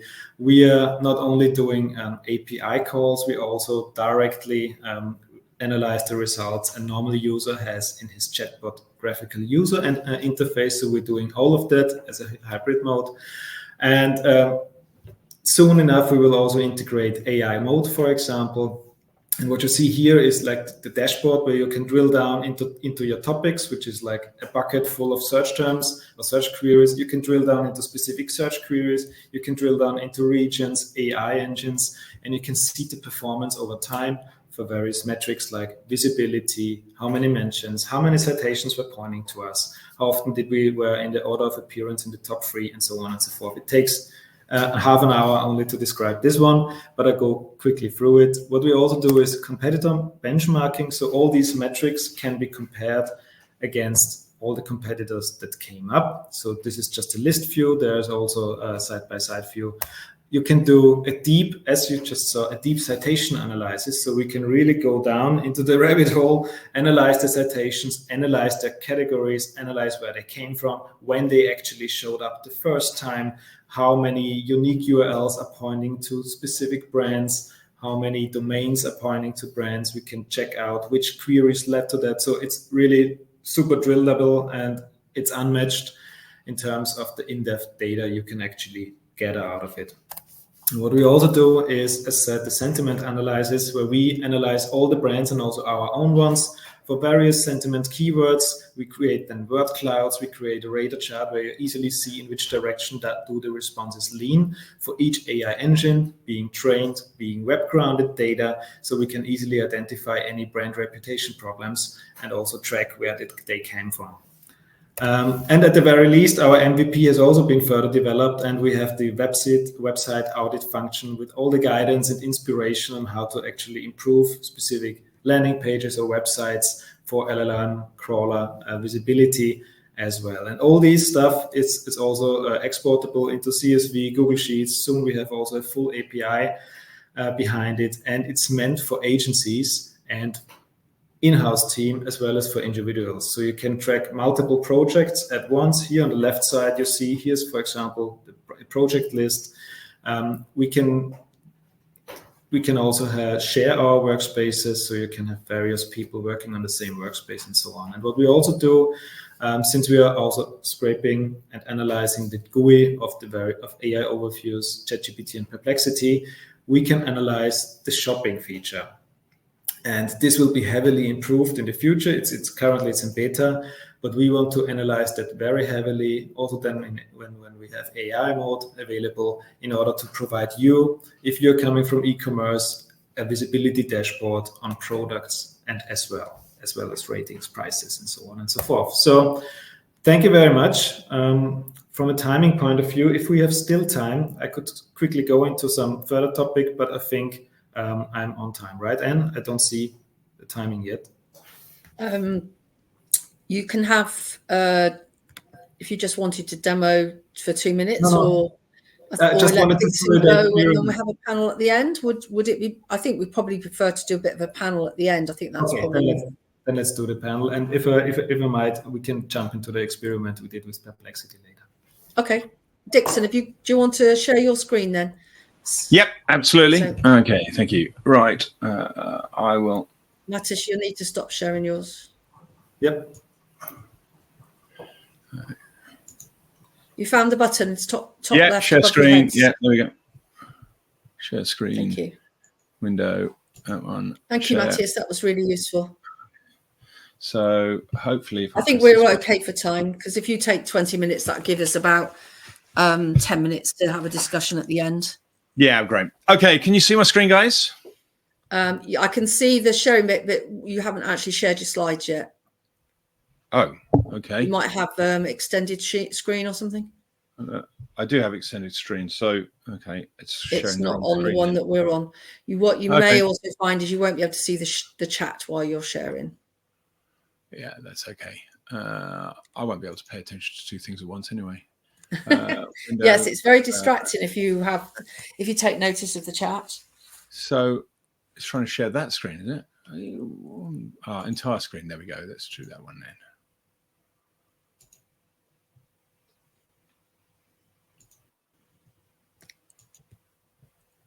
Better? Yes, perfect. Okay, great. So thanks a lot, guys. So I'm moving on from what Mathias was saying. We also have a product slightly different angle and take on things. I think the talks so far up to now have been very, very interesting. And I'm very, I've got to go back to the start, sorry. Very much aware that we had these talks live at Epic 25, and it's interesting to see how we will come on in just a couple of weeks, really, to be honest with you. So we're going to be talking a little bit about what AI knows about you, but more importantly, what you can do about it, and hopefully it's going to show you a different way of looking at how you can come up with some action plans that are going to change the way in which you interact with these AIs, so that at the end of the game, the objective is that your website ends up as or your brand ends up as the one that the AI recommends when your product or service is being searched for. And without repeating things that have already been said, the goal is no longer about traffic. I know Ian said it, but I had an experience myself about 3 months ago now. I wanted to build a specific machine PC computer that could host my own version of AI on it. So Meta or Llama, the Facebook sort of version on my own machine. You might be able to see it behind me. And in order to do that, you've got to buy a very specific spec. So I asked all the search engine, all the AI, Google Deep Research, try and come up with the perfect spec for building a machine like that. It came up with the spec. I then used another AI to try and work out which was the closest to that spec on Amazon. I then bought the machine, and it was only after I'd spent well over £1,000 that I realized that I had not seen the website. I had no idea of, or had never heard of the brand, and there were not even any reviews of this machine because it was so unique. So that's what's happening to us now. The goal is no longer about the traffic, and the context is everything.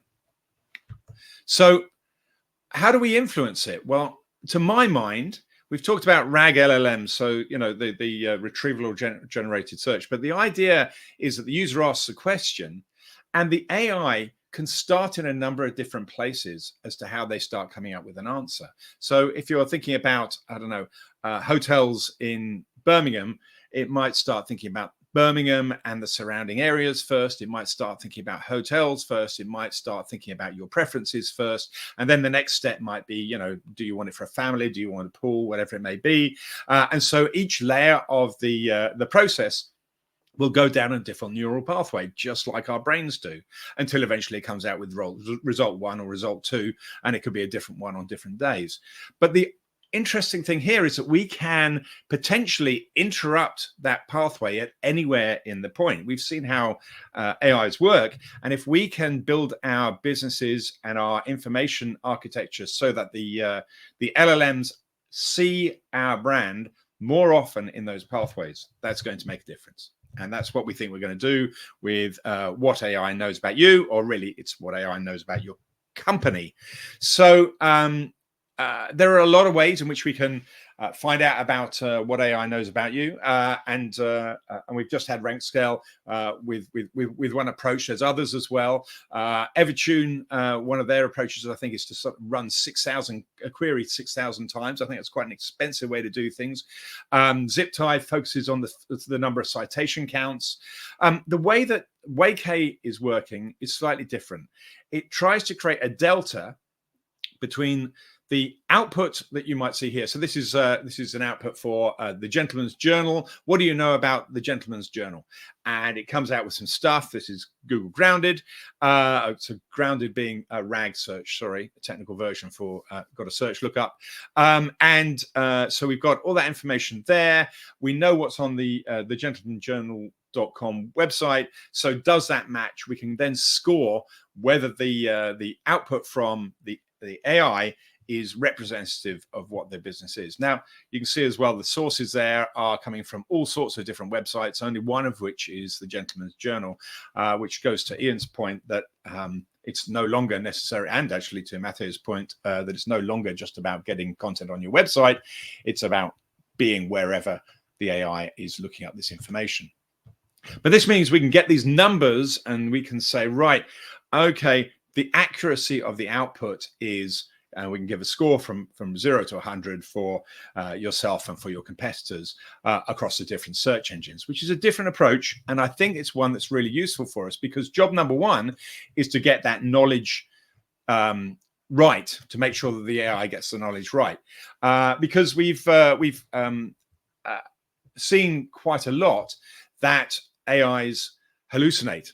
This is an example output for Hennessy.com. Jason Hennessy runs a digital agency out of Los Angeles.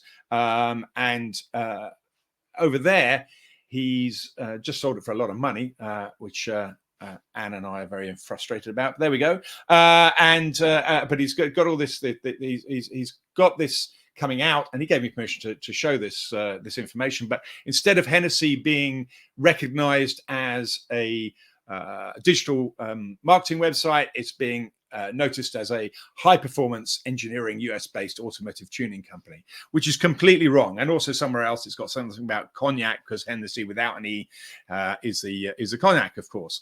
And so a completely fabricated bit of information coming out here, which is kind of interesting, because back in the link building days, Jason Hennessy went to Hennessy Performance Engineering's website and said, hey, look, there's some potential for ambiguity here. So why don't you link and say, are you trying to find this digital marketing company? Link over here. And now it's got on the Hennessy Performance Engineering site information about a digital marketing company on their website. So these things become problematic. And so we kind of want to understand the facts that these AI machines are getting. So can we glean anything from the facts? And so the first thing that Waikay does, apart from tracking this information, is allow you to reduce all of that output into facts. So one-line facts. So we can see that Hennessy.com is the official website for Hennessy Cognac. Wrong. Flag it. Error. You know, it's not. So we can sit there and pull these facts, take them off, and then you can take them back to your PR company or to wherever, or you can click on those little eyes to see the actual AI LLM output that produce that result, so you can maybe track it back to the source. And all sorts of things are going wrong, including my own other company, InLinks, was apparently taken over by SEMrush at one point. No, it was a fact-checking company, a rank-checking company. It's not a rank-checking company. So, you know, these hallucinations happen. So a quick way of being able to see this is a very useful place to try and help correct the fakes. So we had errors like InLinks being a rank-checking company, which it wasn't. We saw that Moz Local, apparently, according to an LLM, ceased as a product in 2023, which it didn't. And then Hennessy becoming an auto tuning site. So all these things are hallucinations which we need to try and get rid of. So job number one, check the facts and get rid of them. Check periodically as well, because there's a whole new wave of negative SEO potentially coming along, where people are going to be putting out fake facts, and we know that that's been done. I'm sorry, I've got a little thing popping up on my screen. I've tried to kill that, but never mind. Next one, where is AI getting that knowledge from? And Mathias already talked about the sources, and we find this really, really interesting. We've just come out with some new stuff that looks at the difference between commercial intent and knowledge intent LLMs, but anyway, one thing that we have had for a while is that looking at your own data sources is one thing. You know, where are the LLMs getting information about you from? That's one thing. But looking at your competition and where they're getting their citations from is, I think, the new link building. Ian mentioned it as well. I think that there you can start going out and seeing that your competitors are being mentioned in these websites over here, and it's coming up in the LLM responses. Clearly, there's an opportunity there for you to interrupt the neural networks. But this gets much, much more interesting at a topic level, because at a brand level, brands are trying to be different. You know, so Nike is trying to be different to Adidas, or, you know, I always take the example of BMW is all about the driver, and Mercedes is all about the passenger, and that's why all the taxis are Mercedes. So at a brand level, they're trying to be different. But when it comes to, I would like to buy a luxury car, they both want your business. So when you start to go to a topic of cars or footwear or things like that, then all of a sudden the topics become much, much more interesting, because you can start to see the sources of the information, and then you can also have a look at the responses as well. Hang on, where are we going? Because you can see the delta. Hang on, let me just go on here. So you can see the delta between your LLM output and your competitor's LLM output. So this is an example for Harrods in the context of watches. So what we've done here to create this knowledge graph here is we've said, right, what do you know about watches in the context of Harrods? And also with your competitors, myteresa.com and Fortnum & Mason. I might have got the competitors wrong. It's asked them as well. So the ones in blue, okay, that's kind of like the hygiene factors. They're all talking about these kind of things, but you're probably not talking about chronographs enough, or quartz or materials enough. And you're certainly not got any reviews on your website, Harrods, and that's potentially causing a problem for the LLMs. So now we've got some data where we can see what's coming out of the LLM responses and what's coming out of the competitors' LLM responses, and we can start to use that to build an action plan of what you need to do differently to have a better chance to get interrupted in the output. So this was the analysis that the tool does for this particular one on watches.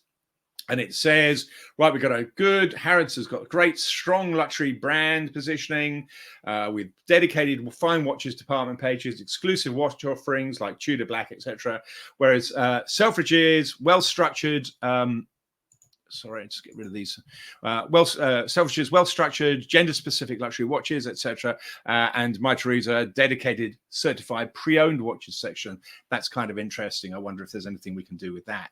So we can then say, well, what are the gaps in that information? So we can have a look at the content gaps, and then we can pull that into a few simple recommendations. So this has pulled it into 6 ideas, 2 content creation ideas. Firstly, Harrods might want to consider pre-owned luxury watches content.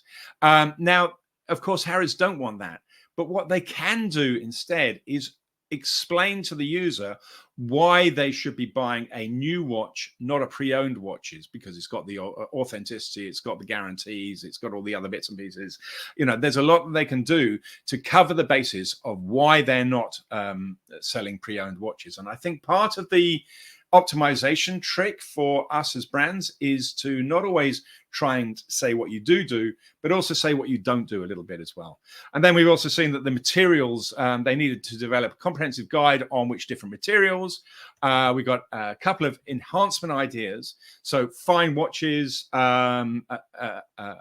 we need a verified customer review system for watches, because that's a high priority, because it's going to give you all of that trust signals.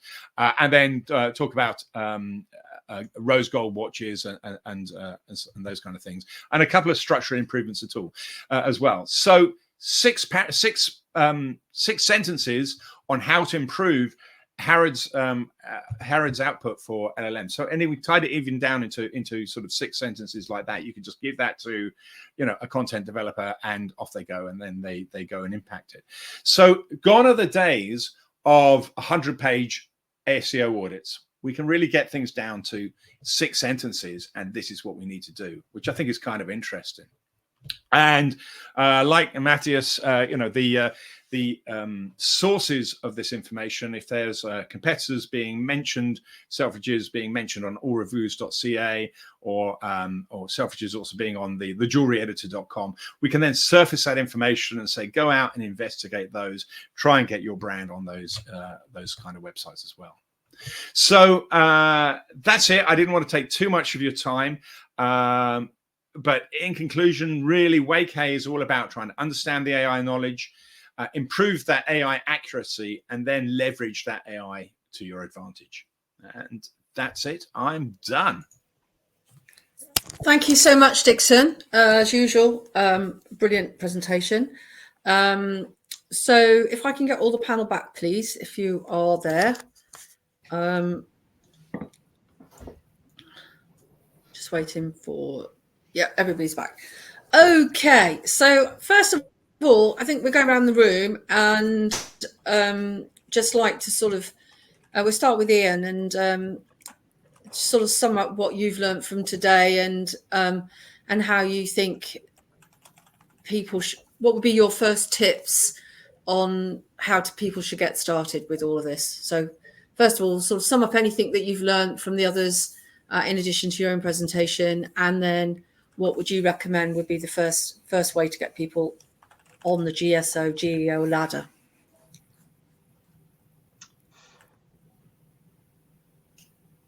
Who's going to start? Yeah. Are you speaking? Are you? It was you. Can't hear you. Is your mic on?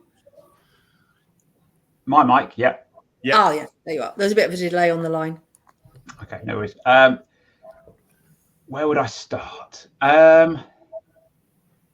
Apart from trying to seed user-generated content and review sites with information about me in preference to my competitors, I would definitely look at informational content on the website, which you may well already have, depending what your SEO strategy has been up to this point, and work on that as much as possible in order to be cited for as wide a variety of queries and to turn up in as many different query fan out scenarios as you might get.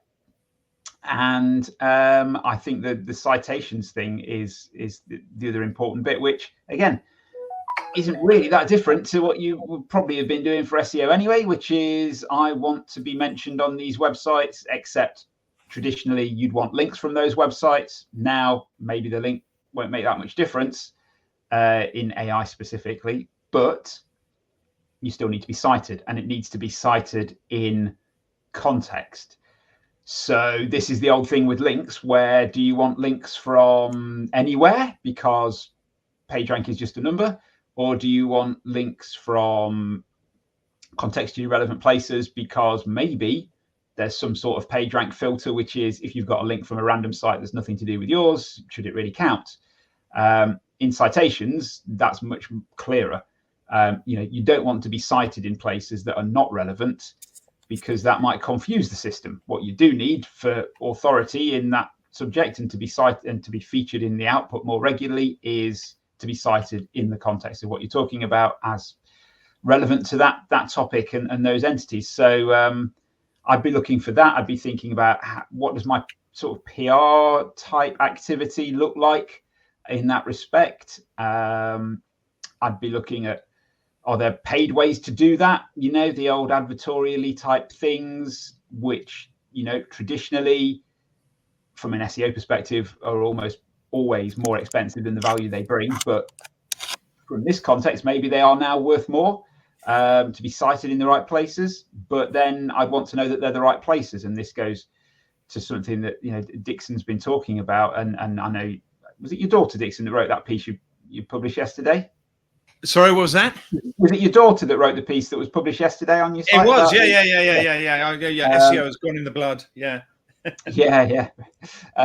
And she was talking about, the way to essentially over a period of time generate data from these outputs and see what most commonly occurs. And that's not just, in terms of queries and entities and stuff, but also what sources are being cited, because those are your targets to get cited in. And I think that's quite an important thing to be considering in the very near future, if not already, for most people concerned with SEO.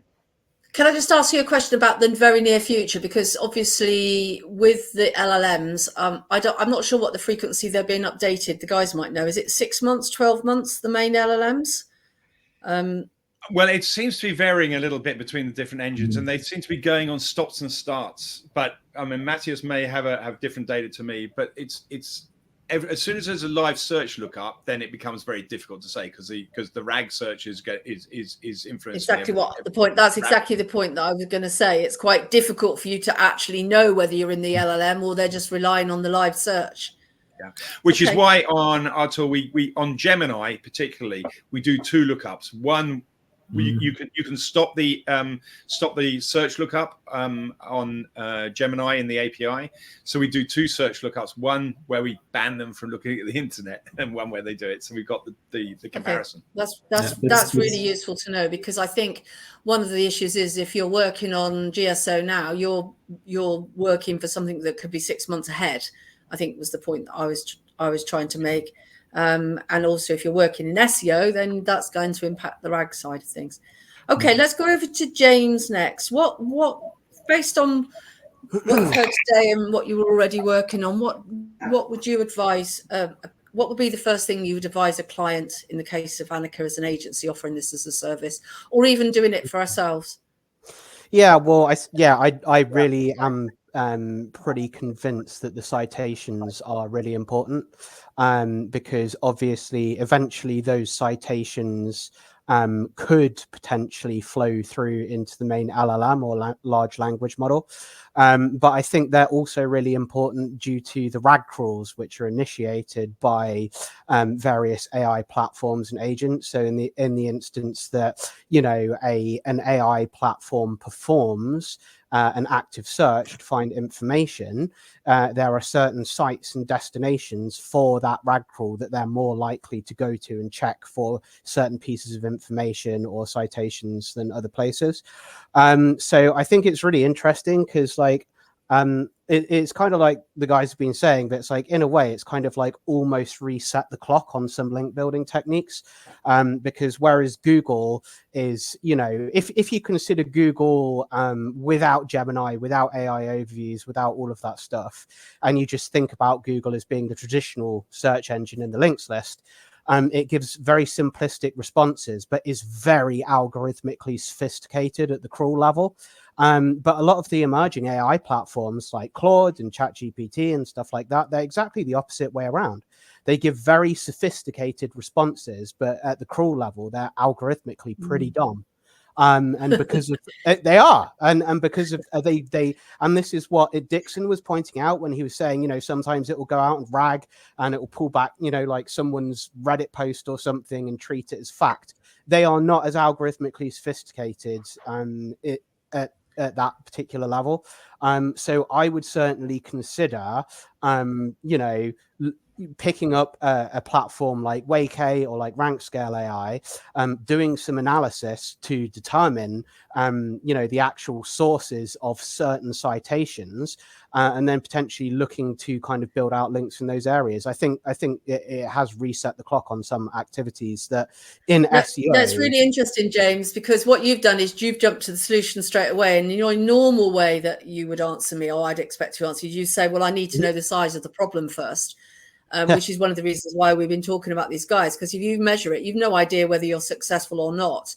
I mean, and you created your own spreadsheet, OpenAI, API, Python-driven crawler yourself 2 years ago, didn't you? Or something like that, year and a half ago. Before we realized it was much too complicated and we need to, you know, we needed to buy something that somebody that knows what they were doing would do. But yeah, I mean, my view on that is that you need to understand what you're being found for. And it was really going back to that diagram. You need to measure it, know what people are, what the type of entities and type of prompts that they're searching for. And then that's really where we get over to Mathias and Dixon. But I think you want to say something else before we go over to Mathias. I was going to say, the measurement, I did say it a bit topsy-turvy, didn't I? But yeah, the measurement and the platforms like Waikay and Rankscale, they kind of come first. But then obviously drilling into that data to see, you know, why were we cited? You know, the AI was referring to these certain sources. That's where we need to be. It's really important, I think. So.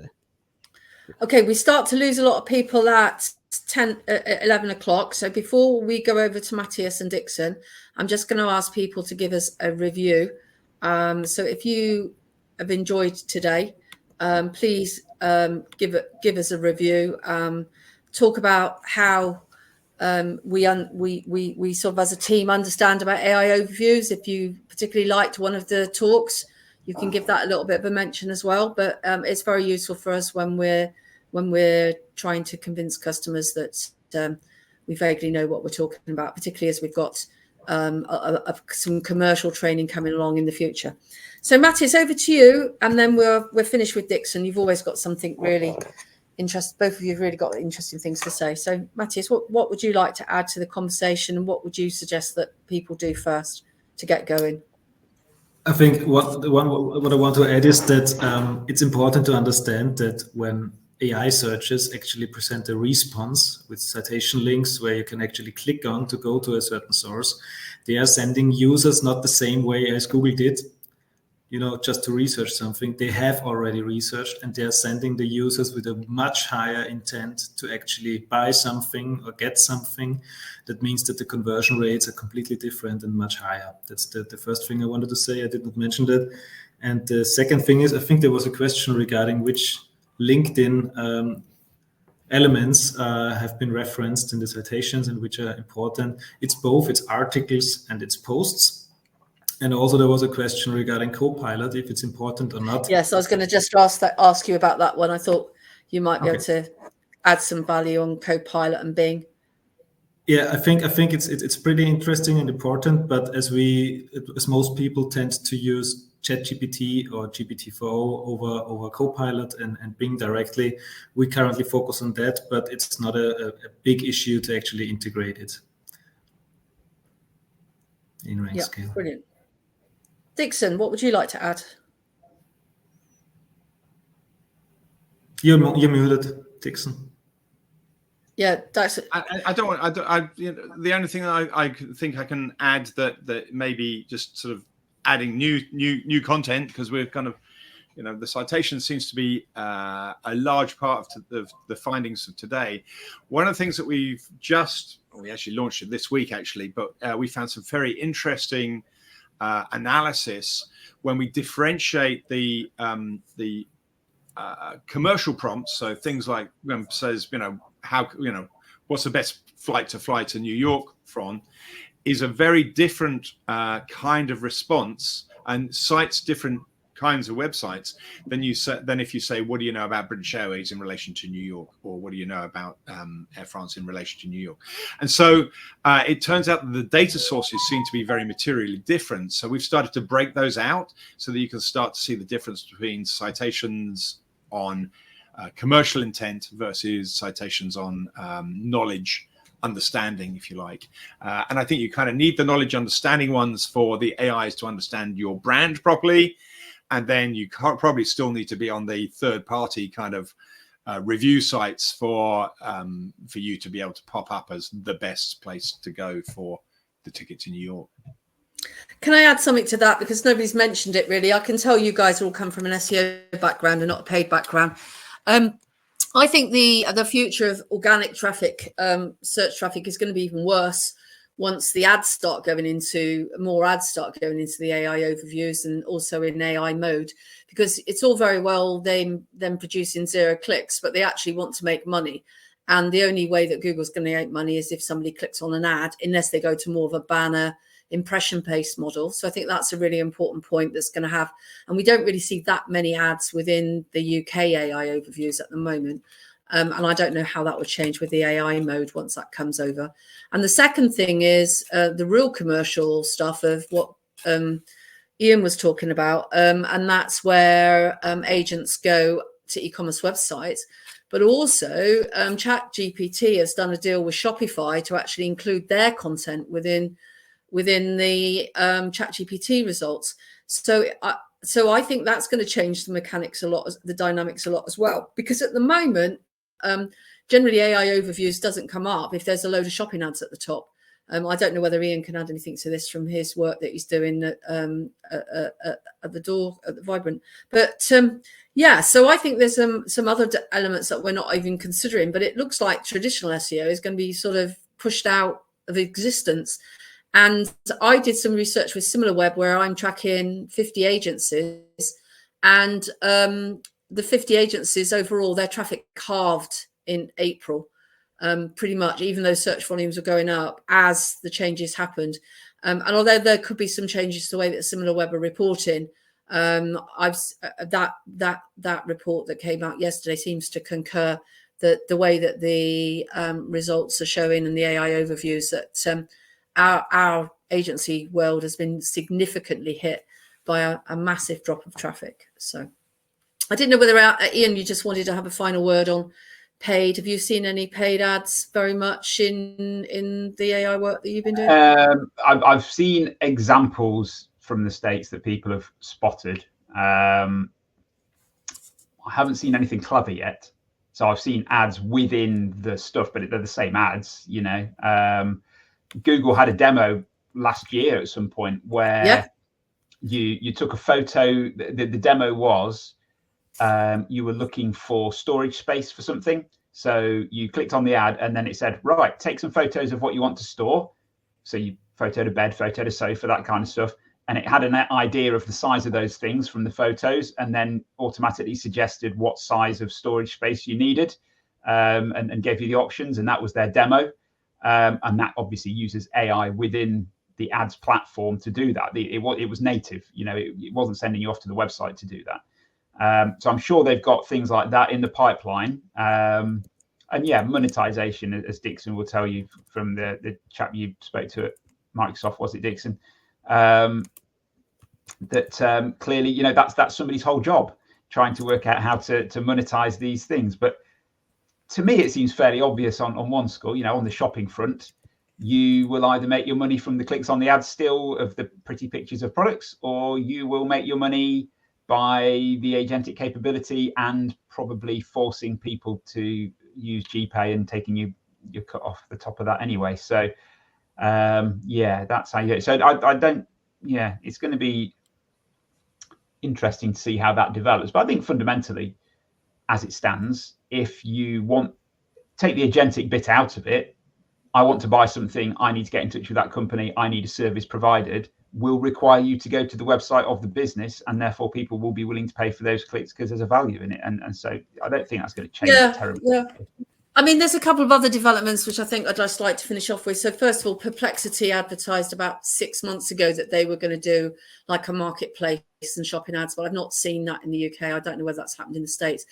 And then the other thing that I wanted to make everybody aware of is just how good Claude was. And interestingly, Claude has now got live search access. And one of the disadvantages of Claude up until about a month ago was it didn't have internet access, and now it does.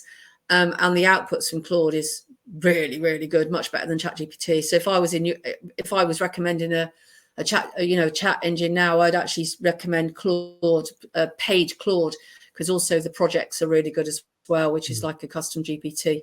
The only disadvantage with that is you can't share those Claude projects at the moment to external people. But if internally, they're amazing. Anyway, also, we better break up. I have absolutely no idea what's next week. It will be another epic special. Apologies for not getting prepped in advance for that. So have a look on the website. I will go and turn off the live now. I didn't turn it on in time, so I'm sure we missed a little bit of it at the beginning. But we live and learn. But thank you so much, everybody, for being involved today. And it's been great having you on.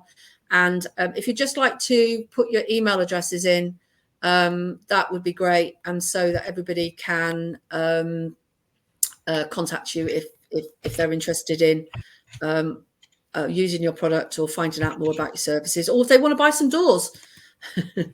So thanks, guys. There's only one. Thank you very much. Cheers. Thanks. Bye-bye. Cheers, everybody. Bye. Bye-bye. Have a great day. Ciao, ciao.